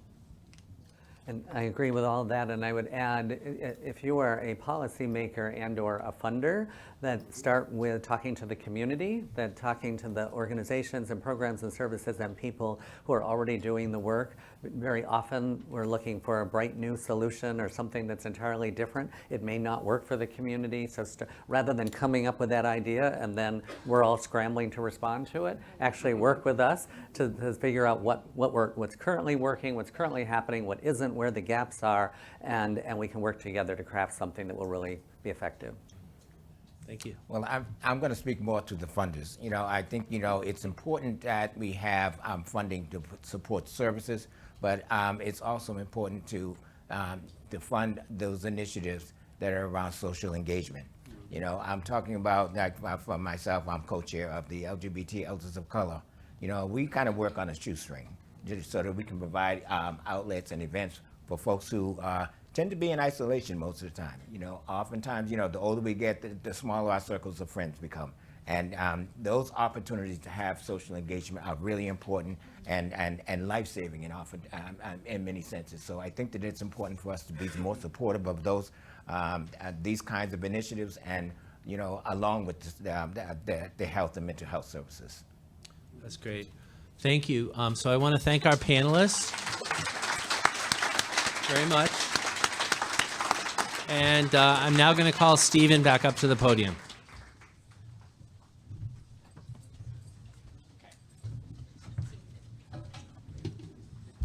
Okay.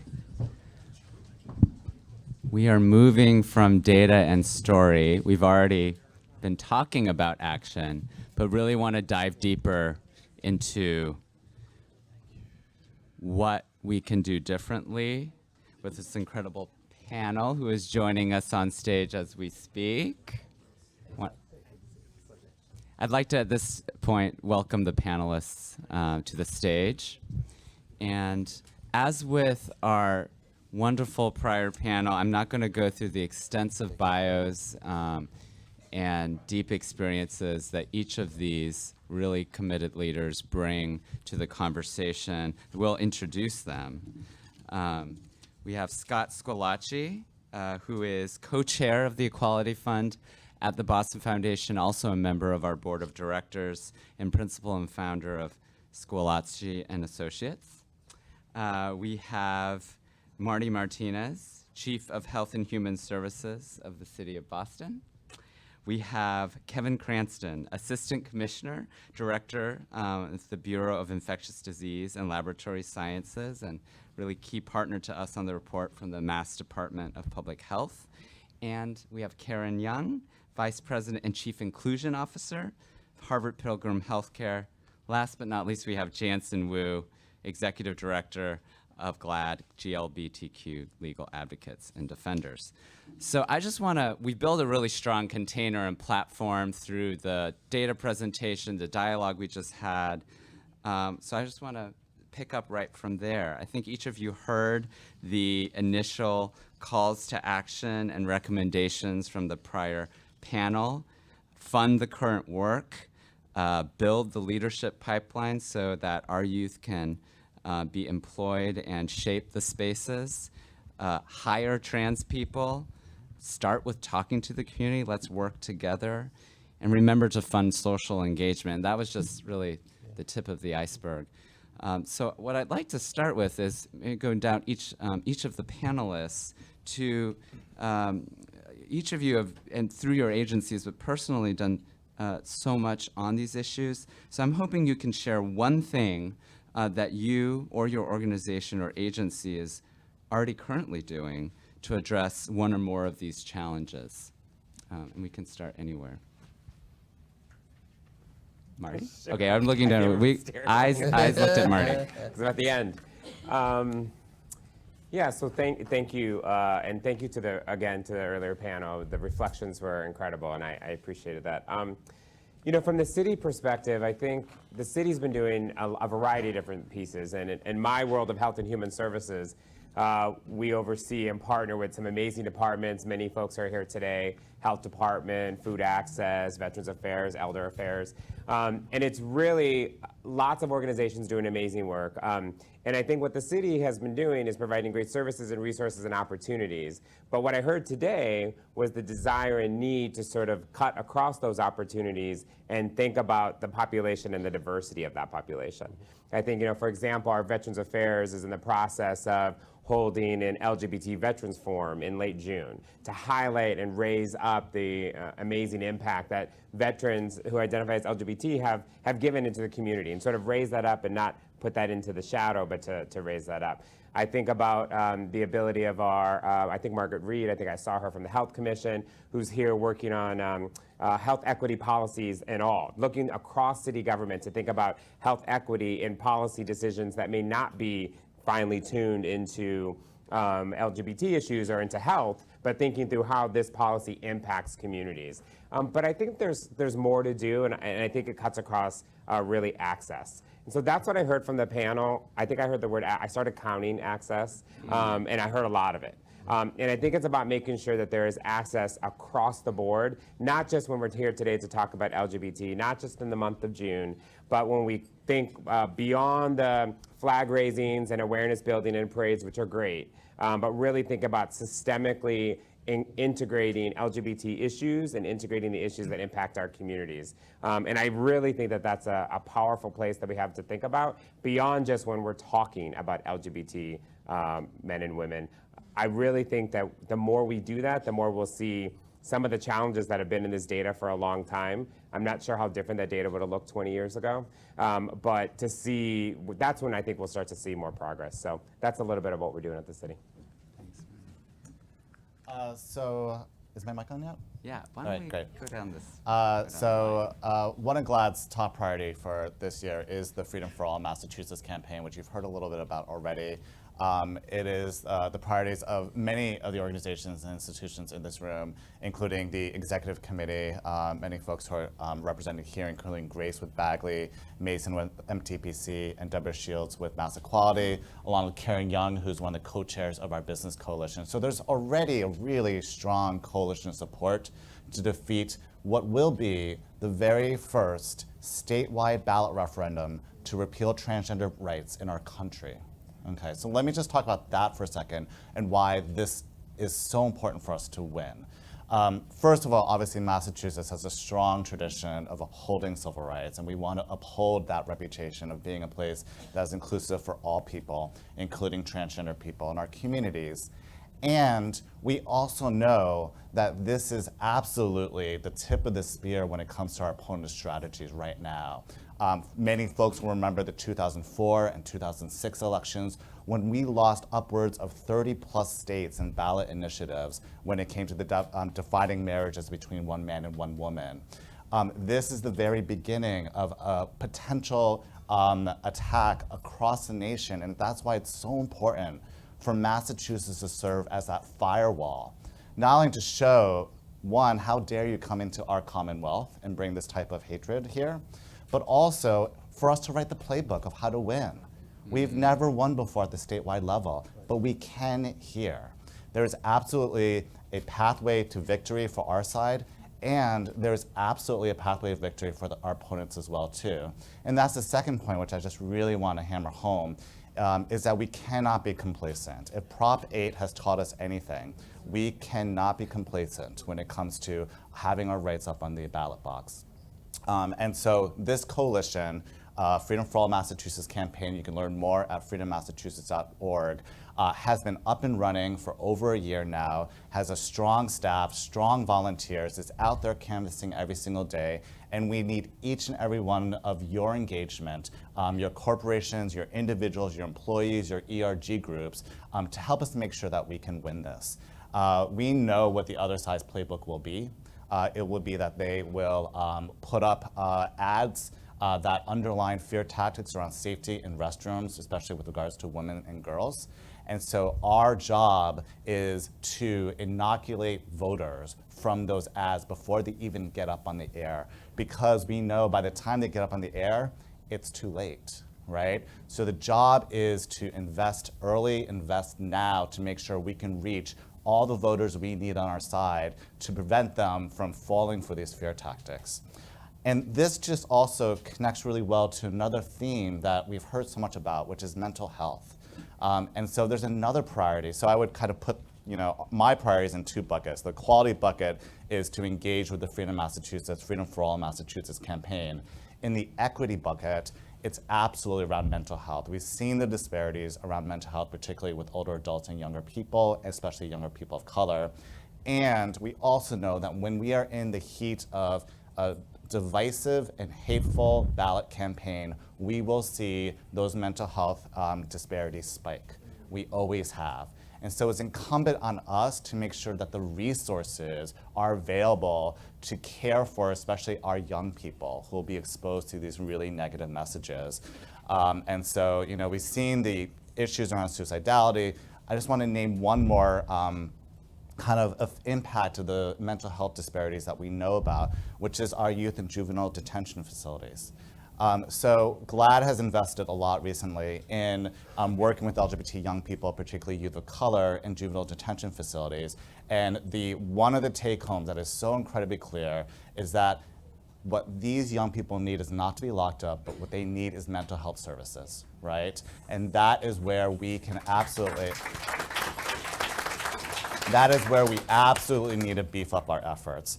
And then finally, as an individual asked to all of us on the mental health front, whether you're a corporation or an employee or you're an activist, the number one thing that I think is so important for us is for us to fight mental health stigma in our own community. It prevents access, people from seeking access, but it also prevents policies and resources getting to where they need to be in terms of mental health services.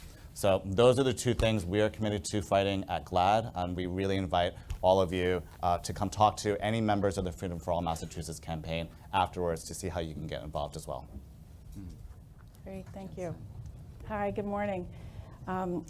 So following up on Jansen's comment and representing Harvard Pilgrim Healthcare, and speaking as a business and an employer first and maybe a health insurer later on the next round, I think that one of the things that we think we can do and want to invite other business community leaders to do is to actually lead in this time, to step up and join coalitions like Freedom Mass, to participate as corporate founding partners in the Mass LGBT Chamber of Commerce, to demonstrate that we are wanting to educate our workforce and we are wanting to speak up and out about LGBT equality. So the challenge, I think, for all of us is to go ahead and do that in very meaningful ways. One of the things that I was listening to the earlier panel was about hiring people. And I know when I go back and talk to my colleagues at work and actually try to navigate for individual people trying to find jobs at Harvard Pilgrim, there are often limited opportunities, but we can't stop there.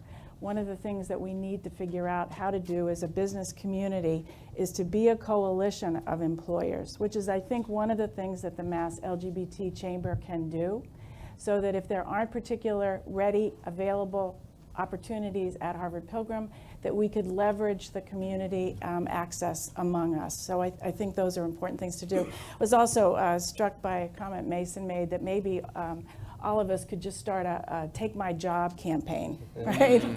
And signal that we are very interested in sponsoring each other in the community to make sure that everyone has access and the support to navigate these very complicated systems of people that are employing. Also a shout out to Pride in Our Workplace, if any of you may not have had an opportunity to connect.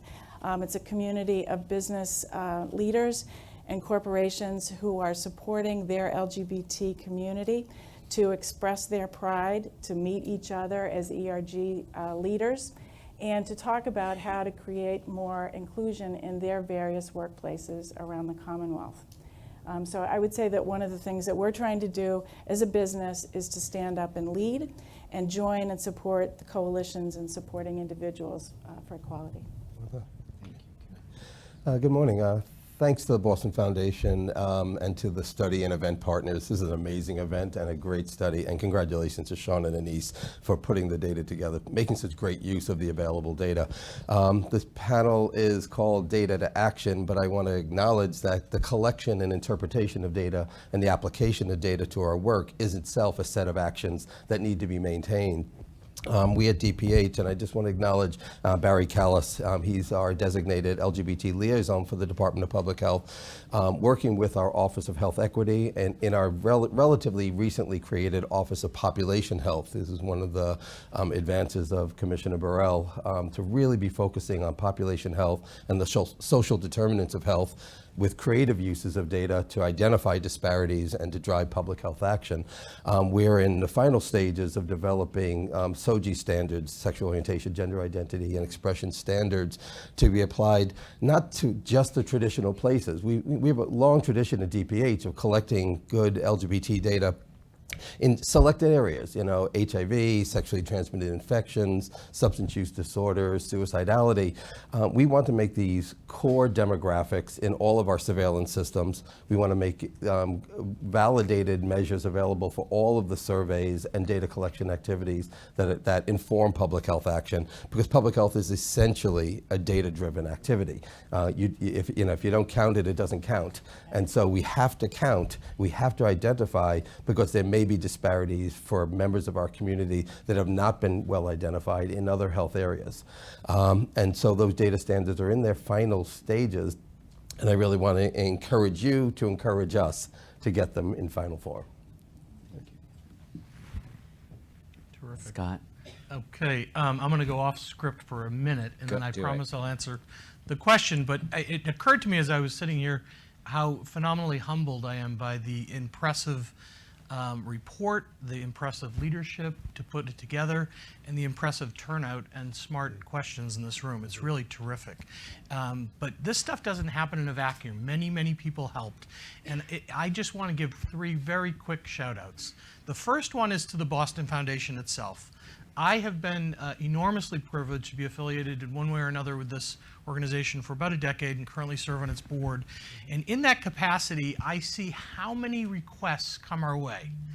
Everyone wants a piece of the pie, and we try really hard to divvy up the pie. But there are many, many needs in our community, and just the fact that we have a seat at the table, that we're here in their home and not only funded by them, but what's not apparent is given this terrific access to very qualified staff to do a lot of work for us for free is enormously beneficial. So I'd like everyone to join me in thanking the Boston Foundation for their contributions.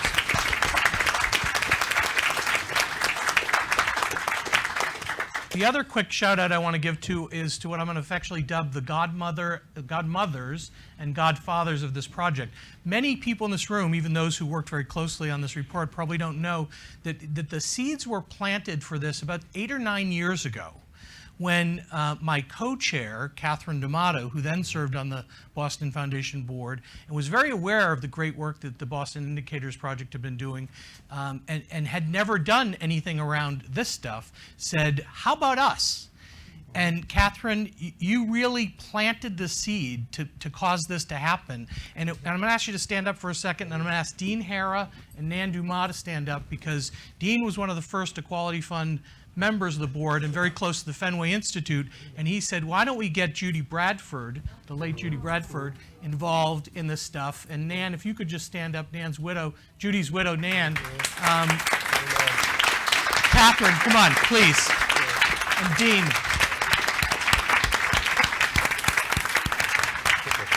So the seeds were planted years ago, and it really were cultivated and grew into this terrific result. And I want to thank those people for their vision long ago. And then lastly, I want to thank everyone in the room. Wow. I mean, thank you for showing up. Thank you for thinking about this. And thank you for what you're going to do with it. Because back to the question of data to action, it's not just about some sort of sugar daddy in the sky who's going to fund this. trust me, I have a lot of discussions with donors, and donors are watching very carefully what we're doing to see how well we're allocating resources before they're really prepared to commit to funding it, particularly on a legacy basis. Before they want to leave 6- and 7-figure grants in their estate plans, they want to see how responsible we're dealing with this stuff. So it's incumbent on all of us to keep this going. Stephen asked for one commitment from each of us. I'm going to talk about mine in just a second. But as I reflect on today's presentation, it is so overwhelming in a way that big data just sort of shines a spotlight on the big issues. And some of them are things that we knew about, and some of them are things we're learning about. I mean, it is not surprising to hear about the loneliness that is amplified in the elder community with clinical depression at times. I was astounded by the numbers around teenage and youth suicide attempts and thoughts being so dramatically high. I wasn't as surprised, but still saddened by the data around poverty being amplified in the trans and people of color community, and it's a little overwhelming. So when I think about what to do with all of it, I go to two places. One is we have to leverage our existing resources. This is Massachusetts, where we have terrific work happening already. We don't need yet another organization. And what we need to do, frankly, a better job at is collaborating amongst ourselves. We have a little tradition to staying in our fiefdoms, and that's part of the funding problem, because we have to recreate all sorts of administrative infrastructure expense. And I want to encourage those who are at the agencies and positions of leadership to think about collaborating more to get stuff done, because it's how we're going to really be able to tackle the big problems. I mean, if you look at the great success the Commonwealth had around the marriage equality effort that really not only spread nationally but globally, it was because the agencies put down their fiefdom swords and got together in what became Mass Equality, in what started to be a coalition, and showed the power of coalition. That happened because the fight was so big and the opponents were even bigger than us. We had right-wing money coming into the Commonwealth, the likes of which we had never seen before, and the only way we were going to get it done was to collaborate. So one thing is just think about and look toward collaboration. And I guess the other very specific thing that I'm going to suggest, that we go back to our Equality Fund board and share this data in detail and start to use it as a guideline for funding. It's huge. We talked about funding. Thank you, Scott. So this is actually a nice segue. So I think there's actually been a lot of action recommendations and calls and challenges out there. But to your point about collaboration, there are things that we need to do differently.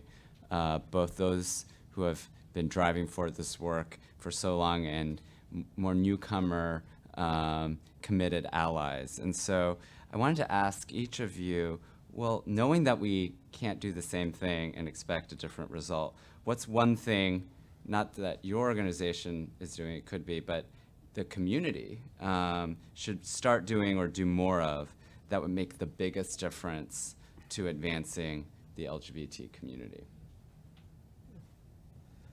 You want me to go first? Sure, yeah. Since I went last and give everyone. That's a tough one. As I think about the funding problem, because as you know, I think about this a lot, and we have a lot of discussions about it. And I think about the juxtaposition of the discussions we have at the Equality Fund, and I have in my day job with clients when we're doing estate planning. I'm going after the big dollars. I mean, we're building up that endowment. Paul mentioned we're bumping up against 7 million in commitments, and Catherine and my goal is to exceed 10 before we step aside and turn it over to someone else. But you know, the nickels and dimes matter too. And I, frankly, would like to see all of us contribute whatever we can as we ask others to do the same. And if we want the funding to happen, we all have to put our money where our mouth is and support whatever the effort is. I like the Equality Fund because I think it's a sort of a gathering place where we can fund the smaller agencies and really have purposes. But if that doesn't work for you, pick your favorite one. But you can't just always ask and not give yourself. Thank you. I'm going to speak to both a strategy and a remedy at the same. Despite recent history, this still is a democratic society. And you know, I've gained the benefits of that. I've been extraordinarily privileged. I'm not from Massachusetts, but I moved here about 42 years ago. I came here very intentionally. I came here because I knew I was a gay man. I knew I could be a gay man here. And I've lived in Boston that entire time. I've been schooled here. I've worked here. I parented here. I've loved here. I built my life here. I plan to retire here soon, hopefully. But I acknowledge that it's an embarrassment of privilege. I'm a U.S.-born individual. I'm middle class, urban, white, cisgendered. I'm a man. I'm able-bodied. And the data that were presented here, and I know are deeper in the report, it's easy for me to forget how challenging life is for other members of the LGBT community. It's easy to believe that the privilege that I've been accorded has been accorded to others. So we want to speak a bit to employment, and I want to speak a bit to driving democratic systems. I want to encourage folks to consider working in government. It has been a place where I have been out my entire career. I've been working in state government for 30 years. My very first interview, I came out. I was hired, and it's been a place I could be, and it's been a place for a lot of LGBT folks to be.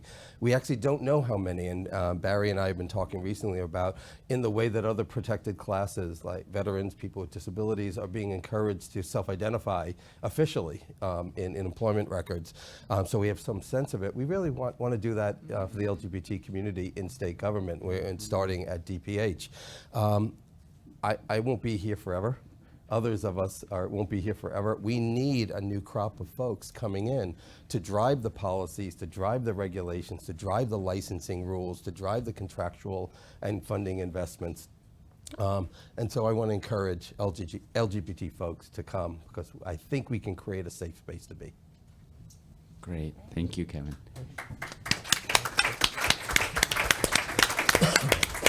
Sounds like you've just made a really good start on Take My Job campaign. You got it. Please. Come on up, please, yeah. So speaking as a health insurer, and I know I have other colleagues in payer communities in the Commonwealth in the room, I think all of us recognize that healthcare continues to be an extraordinarily expensive, difficult, complicated, complex experience, and made more complex by experiences of discrimination based on all of our identities. So the biggest thing that we can do in the healthcare industry is to stay focused on making it easier, more accessible, safe, understandable. We've done some of that work in doing some system-wide changes so that people who are navigating our health insurance payer system have fewer complications. We have a nurse care manager team that I believe people feel very grateful for and have helped save lives.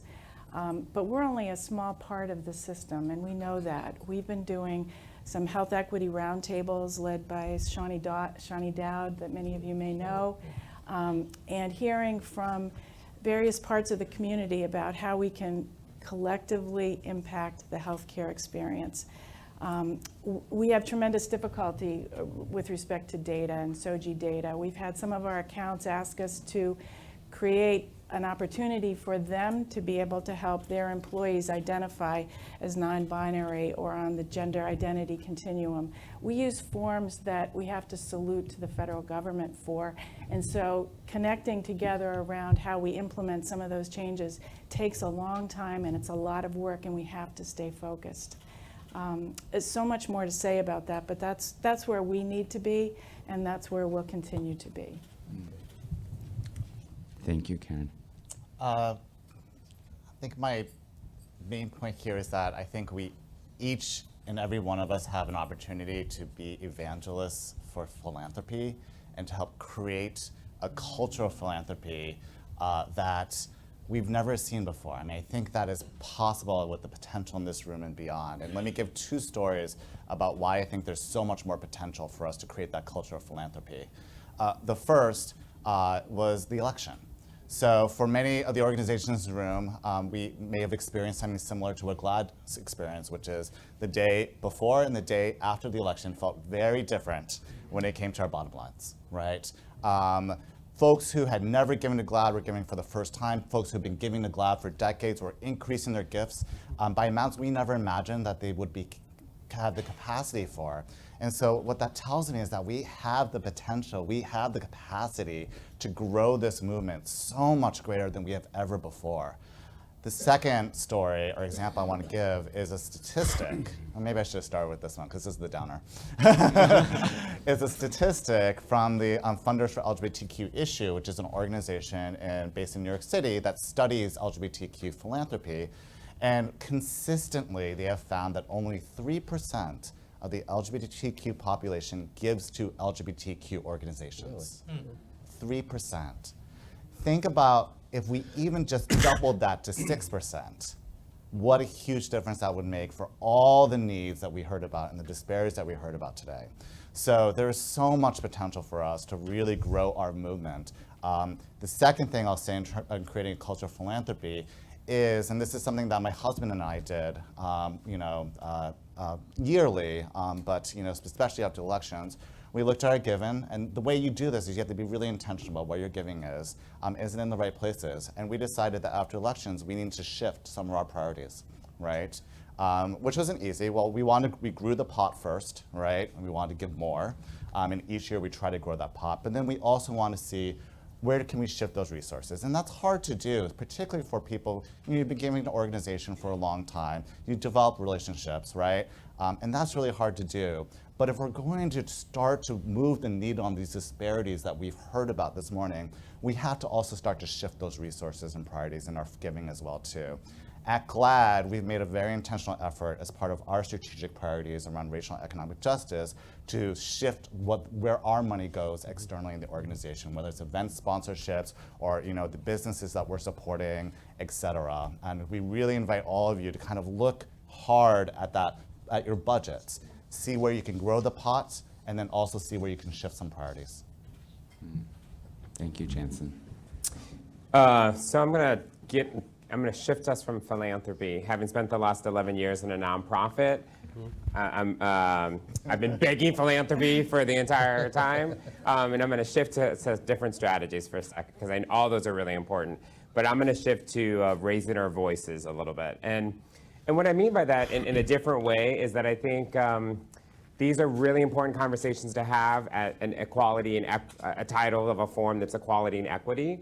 When we're talking about LGBT populations, I think they're more important to raise those voices when we're not talking about that, right? So when I am doing work around, and I appreciated bringing it up earlier, around substance use and thinking about the opioid epidemic and the conversations we're having there, having those voices raised there is important. Having us raise voices when we talk about homelessness, right? The city's creating a big citywide plan around youth homelessness. And of course, the LGBT population is a part of that conversation, but it shouldn't just be part of the conversation. We know that what the data tells us about who are the homeless youth in our communities. When we think about elders, when we think about access, I saw the congregate food sites in the slides. It made me think a lot about how do we embed these conversations outside of our normal practices and our normal settings. I think as an openly gay man of color, who's been in the community about 20 years, and to some people it means 5 minutes, but who's been here about 20 years, the most meaningful and impactful time that I think our communities have advanced is we've been having these conversations in settings where it's not easy to have these conversations. And so I really think that's a strategy that we have to raise up. I think we have to think about that more, not just during these times and these moments in progressive Massachusetts, but maybe when you're sitting somewhere with less progressive folks tackling issues where gender identity or sexual orientation isn't the central component of what you're discussing. That's the moment and the opportunity to address it. that's the moment and opportunity to raise it up. And so I think that's part of the main strategy that I really want us to think beyond where we're at. I think as an opportunity that I'm in now, working in the city administration, one of the things I hold myself to is to try to make sure that I remember all the struggles and work that we've done before and to bring that forward in each new conversation. Because I have a responsibility, as does everyone up here, to bring that conversation, sometimes a difficult conversation, to those tables that we're at, where we hold privilege, where we hold power, to be able to have those conversations. And I'm going to use this table as one of those opportunities to bring that difficult conversation. And that is, we're family, so sometimes we have to have a family fight. And I say that truthfully, and I see some people here that have had family fights with over the years around LGBT issues. That I think one of the things that strikes me when we think about this work is it's really important to remember that sometimes our own community impacts us in a negative way. Sometimes our own community is divided in a way that we're not able to accomplish the things we want to accomplish, and the disparity is made even greater. And so I think about that, and I ask us to raise that up and have that conversation. As a Latino gay man, some of the most racist experiences I've ever had have been at the hands of white gay men.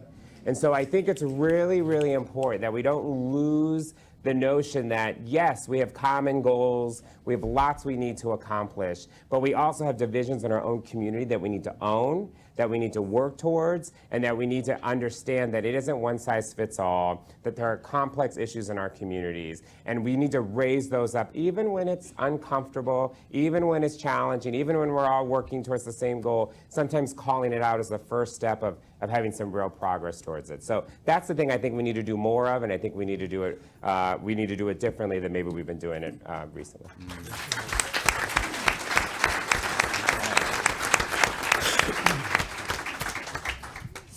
Wow. So what I'd like to do for the next few minutes, as I shared at the beginning, we're cresting towards sharing our commitments. But what I want to do is hold a little space for some reactions. You can share your ideas for what is the most transformative step that we should be doing, start more of. You can say, heck yeah, we should do more of that, to something that was raised earlier by either the first or second panel, but want to take some additions to our conversation. Yeah, right over here. Can we get a microphone? Oh, great. Thanks, Dan. I'm the Executive Director of Mass Equality, and I want to continue the uncomfortable conversation a little bit and say that giving needs to be not just to C3 organizations, but if we are serious about making long-lasting policy changes, giving also needs to be to C4 advocacy organizations. I also want to, since this has been brought up several times now, conversion therapy and the LGBTQ Elder Cultural Competency Bill, we are working on those things every day at the State House. We are working on increased funding for youth at risk. We are working on increased funding for elder communities. Any of you who want to get involved in banning conversion therapy, give me a call. I cannot tell you, we love to think that we are so progressive in this state and that we have so many Democrats, and isn't it wonderful in the State House?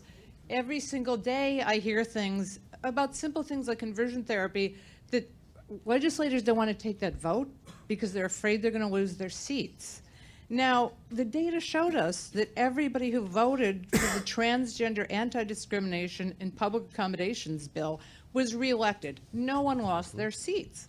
So if every one of you could just call your representative, it has to pass in the House first for ridiculous reasons, but anyway, if you would just call your representative and say, please pass the ban on conversion therapy, as well as, you know, please make sure that we get the LGBTQ Elder Cultural Competency Training Bill. It's not going to cost much. Do you want to be in your 70s stuck at home because you have bad health and have, you know, a home health aide come in and discriminate, refuse to talk to you, hide the pictures, or, you know, openly say disparaging remarks because you're LGBTQ? I don't think so. Anyway, there's all kinds of other bills that we're working on, and we would love every one of you to join us. So please, I hope you can look at our website, come out and talk to us, give us a call, an email, ask us what you can do, anything like that. It would be fabulous. Thank you. Thank you. Let's take it right back here in the middle. Yeah. Yeah. Hi, I'm Audrey DeMay. I work at Mass Housing. I look pretty young, but I've been working in the nonprofit sector since I was in my teens, so it's been about 20 years. And I've also worked in government for a while as well. And to pick up on your challenge into giving to 501c3 and 501c4 organizations, that pinged a note in my head of where it's a tax status. It's a very important tax status, but I'd like to continue to challenge for folks who are donors or funders to give to folks who are, especially queer POC, folks who don't have that tax status yet and who are doing things in our communities, because it's really expensive to get into that government. I'm really jet lagged, but y'all know it's really expensive to get into that tax status, and then to have that infrastructure to get in there to even get into the funding. So if you're able to give, also broaden who is acceptable and respectable to give your funds to, because there's a lot of good folks who are just working on a shoestring budget. Thank you. Let's go over here on this side. Hi, everyone. My name's Betsy Gwynn. I'm an attorney at the Legal Services Center of Harvard Law School, and I'm Associate Director of our Veterans Legal Clinic. And I just wanted to quickly shine a spotlight on the subpopulation within the LGBT community of LGBTQ veterans, many of whom are represented in some of the statistics you saw earlier about mental health issues, especially among our elder population. On the timeline that was posted on one of the earlier slides, we noted the great victory in the repeal of Don't Ask, Don't Tell. I wanted to note that although that was a great victory, the legacy of discrimination continues, and I wanted to highlight there are actually solutions to help our LGBTQ veterans, especially those who are older, who have been impacted by Don't Ask, Don't Tell and predecessor policies, some of which were even more harsh. When veterans go to verify their veteran status, sometimes that means they have to come out because their military discharge paperwork outs them, sometimes in very stigmatizing ways, including indicating that they're a Class 2 homosexual or they engaged in homosexual acts while in service. Our clinic, and there are a network of pro bono attorneys in Greater Boston, were able to assist veterans in upgrading their discharge status, which can not only remove stigmatizing information from their military paperwork, but also increase and improve their ability to access life-saving and really life-changing support services, including those from the VA for mental health care and important disability benefits through the VA and state services that can help lift veterans out of poverty. So when you are working with populations, don't forget to ask about military service and screen for those issues, because there are solutions available, not just from my clinic, but a network of providers here in Greater Boston. Thank you. Thank you. We'll take one more, and then I want to bring it back to the panel. Let's go over here. Jeff. Oh, no, sorry. Two more then. Yes. Hi, my name is Megan DeFranza. I'm the president of Intersex and Faith, and I work for LGBTQI advocacy in conservative religious communities, especially evangelical communities, from whom most of the resistance is coming, particularly around the referendum. And so my question is about data and action. Are you asking information about the I? In the intersex community, we like to say the I is for intersex, not invisible. And yet, data is not always being collected. And because, as it pertains to healthcare, and many of you are in that arena, children's genitals are still being cut off. Children are being castrated because of homophobia, transphobia, and non-binary phobia. And we're never going to make progress unless we work together. So my ask is, please add the I to your data so that the action can also follow that. Thank you. Thank you. Thank you, thank you. Okay, I'm sorry, there's so much more, but Jeff, last comment, then I want to turn it back to the panel.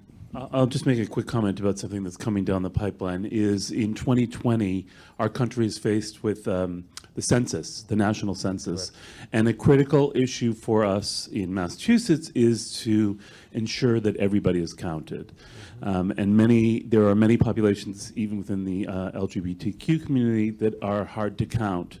Elderly, African American males, 18 to 34, are traditionally uncounted at a higher rate. And so my plea to everyone is to ensure that we are engaged when it comes time to the national census. There's the 16 largest funded agencies in Massachusetts receive $16 billion in federal funds. It's based on the results of the federal census. And so we are at risk at losing the support of federal dollars, which go to the agencies which are in desperate need of the resources to support mental health, our physical well-being. And so when time comes, and many of your agencies will be called upon to help support efforts to get out the count, please respond in the affirmative that you'll be there to help. Thank you. Good point. Thank you, Jeff. Okay. I think we have really filled this container of learning, of possible action. Maybe we haven't, I'm just going to assert, we haven't covered everything, but is brimming, and I think there is a lot of urgency and possibility in that. What we want to do at this stage in the program is turn from everything that we have created together and actually move to what exactly am I going to be doing differently? What do I commit to doing when I walk out of this room today? And I want to first start by inviting our panelists as a closing comment to go down the line and make and share their commitment, personal, professional, a commitment to something they're going to do to act on the conversation today. And then we're going to hold some space in our close for each of you to do the same. So why don't we start with that?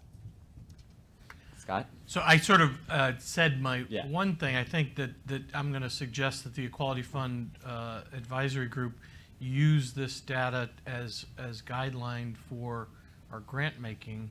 And I think we're going to add, we're going to talk about reconvening and doing this again some number of years out, because this shouldn't be a once and done event, report, convening.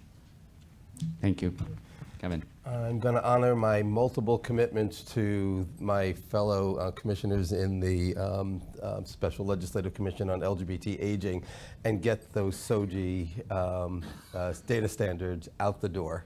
So I'll be reaching out, by the way, to members of the intersex community. We've had very complicated conversations around where to collect that information around identity, behavior, medical diagnosis, et cetera, and it's a complicated conversation. And so we want to be informed better on that, and to push our HR department to parallel the work they're doing, particularly around recruiting veterans and people with disabilities, around recruiting LGBTQI individuals into state government.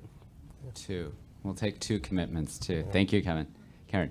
So continuing on the commitment to step up as a leader in the community, Harvard Pilgrim, and myself personally, and staying focused on the healthcare issue.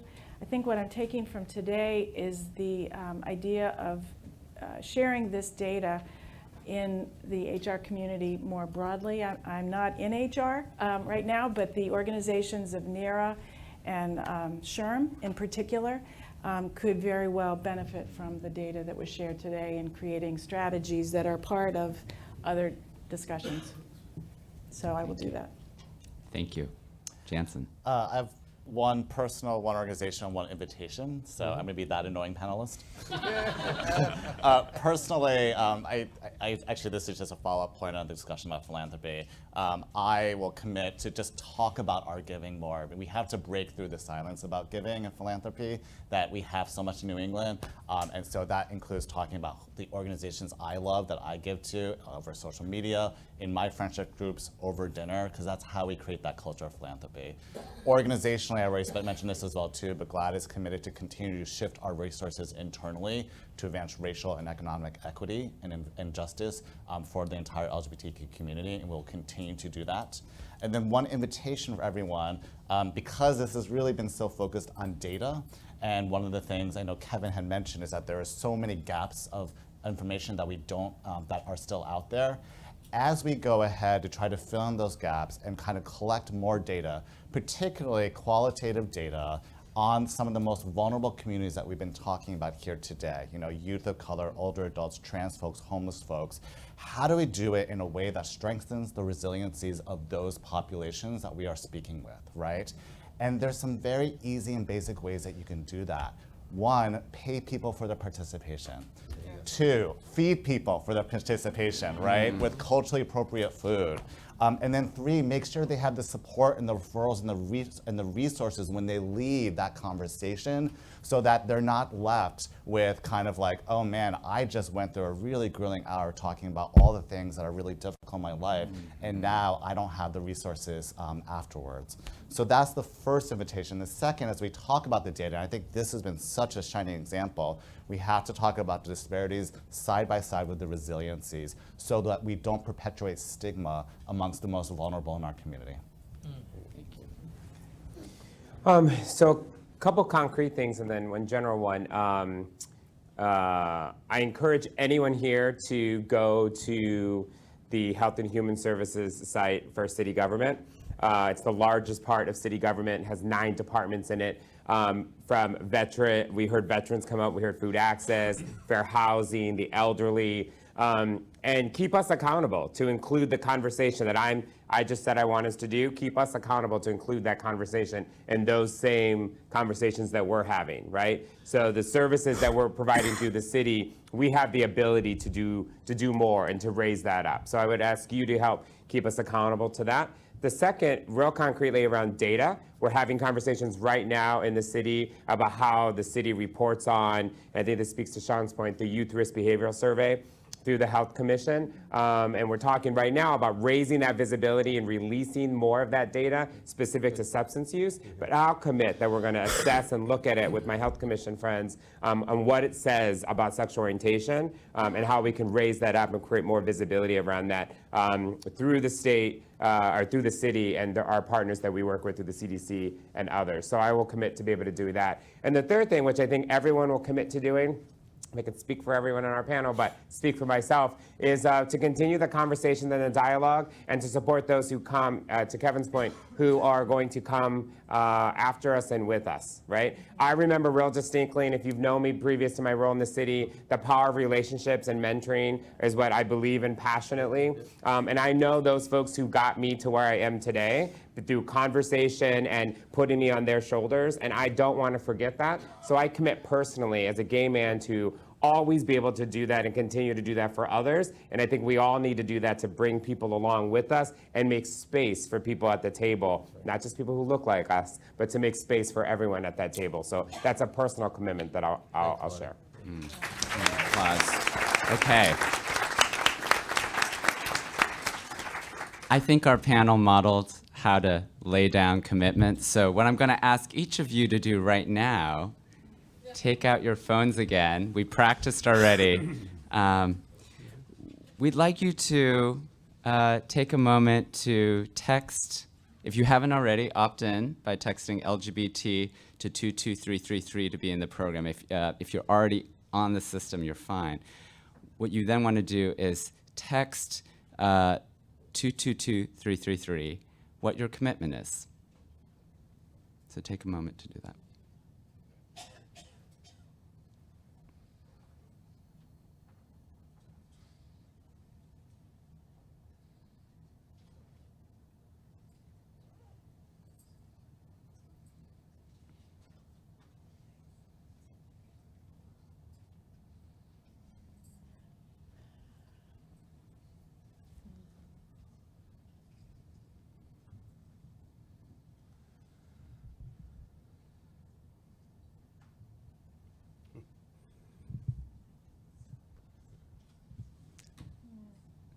I see some people are still texting, but I have to read some of these that are displaying on the screens around the room.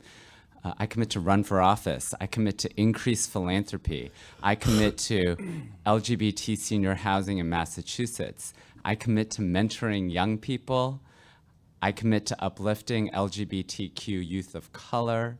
I commit to engage. I commit to possibly foster care. I commit to speak up. I commit to be a role model. I commit to asking the hard questions. I commit to recruiting more trans folks into state government.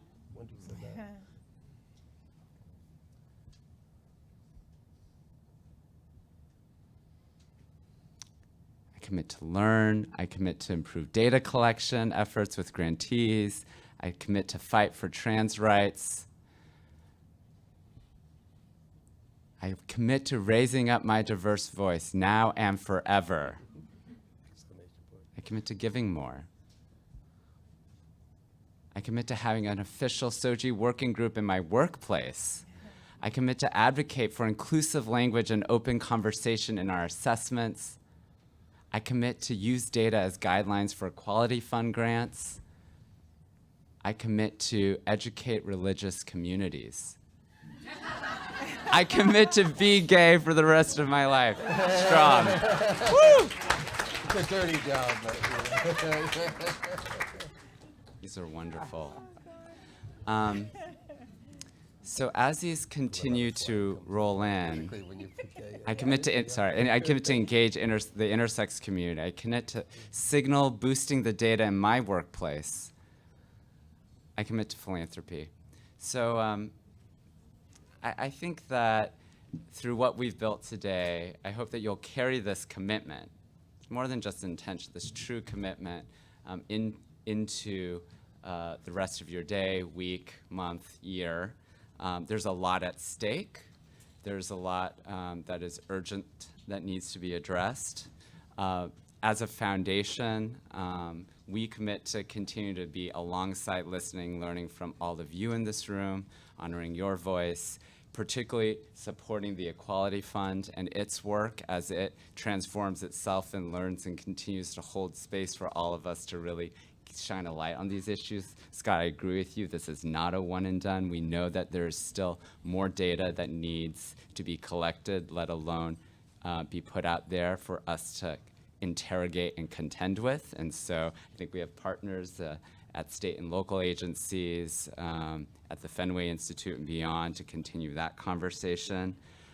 We have, and particularly through the grant making that is complementing, that we put out in the community to have a broader equity lens. The LGBTQ community is part of that lens. We have also committed, we realize our resources are not just about grant making, but our spend. I want to honor work that I know is happening on the event operations team here to, you can do what you can around catering and the choices that you make around different kinds of vendor purchasing. That's a commitment we have in LGBTQ business, is a lens for that, and we look forward to doing more. And then on the data, I don't know where Anise and Luke, but we're committed from Boston Indicators that this is a community where possible, data is disaggregated and reported on, and if data doesn't exist, to join alongside allies and advocates in the room to say we should be releasing and collecting the data. Otherwise, if we are committed to equity, we won't know where those opportunities are. So those are some of our commitments as a foundation, and I just want to share my sincere gratitude and thanks to all of you. I hope you'll join me in a round of applause to our closing panel, to the prior panel, the research team at Boston Indicators and the Fenway Institute, to all of our event partners, and most importantly, all of you that are thinking about how you show up so powerfully every moment of the day, personally and professionally. Thank you very much. 2 final reminders. One, as I mentioned earlier, we gave our double thanks to Mason. Tonight is MTPC's annual event, Professionals for Transgender Rights. The event starts at 6:30 at Google Cambridge headquarters. Tickets are still available at the door. And tonight's speaker and honoree is Yvonne Abraham from the Boston Globe. So that's one. And then second, we actually, 2 weeks from now, want to welcome you back to this space. So that's June 6th for the Equality Fund's Pride event. You should have on each of your seats a flyer for that event. The Equality Fund at the Boston Foundation has been supporting LGBTQ-led and serving organizations across Greater Boston now for more than 5 years. And 2018 actually marks the fund's most significant grant-making year to date, so we really welcome you to join us to celebrate our impact, meet grantees, network of supporters, and have fun, and to continue the conversation. So thank you all for being here today. Really powerful.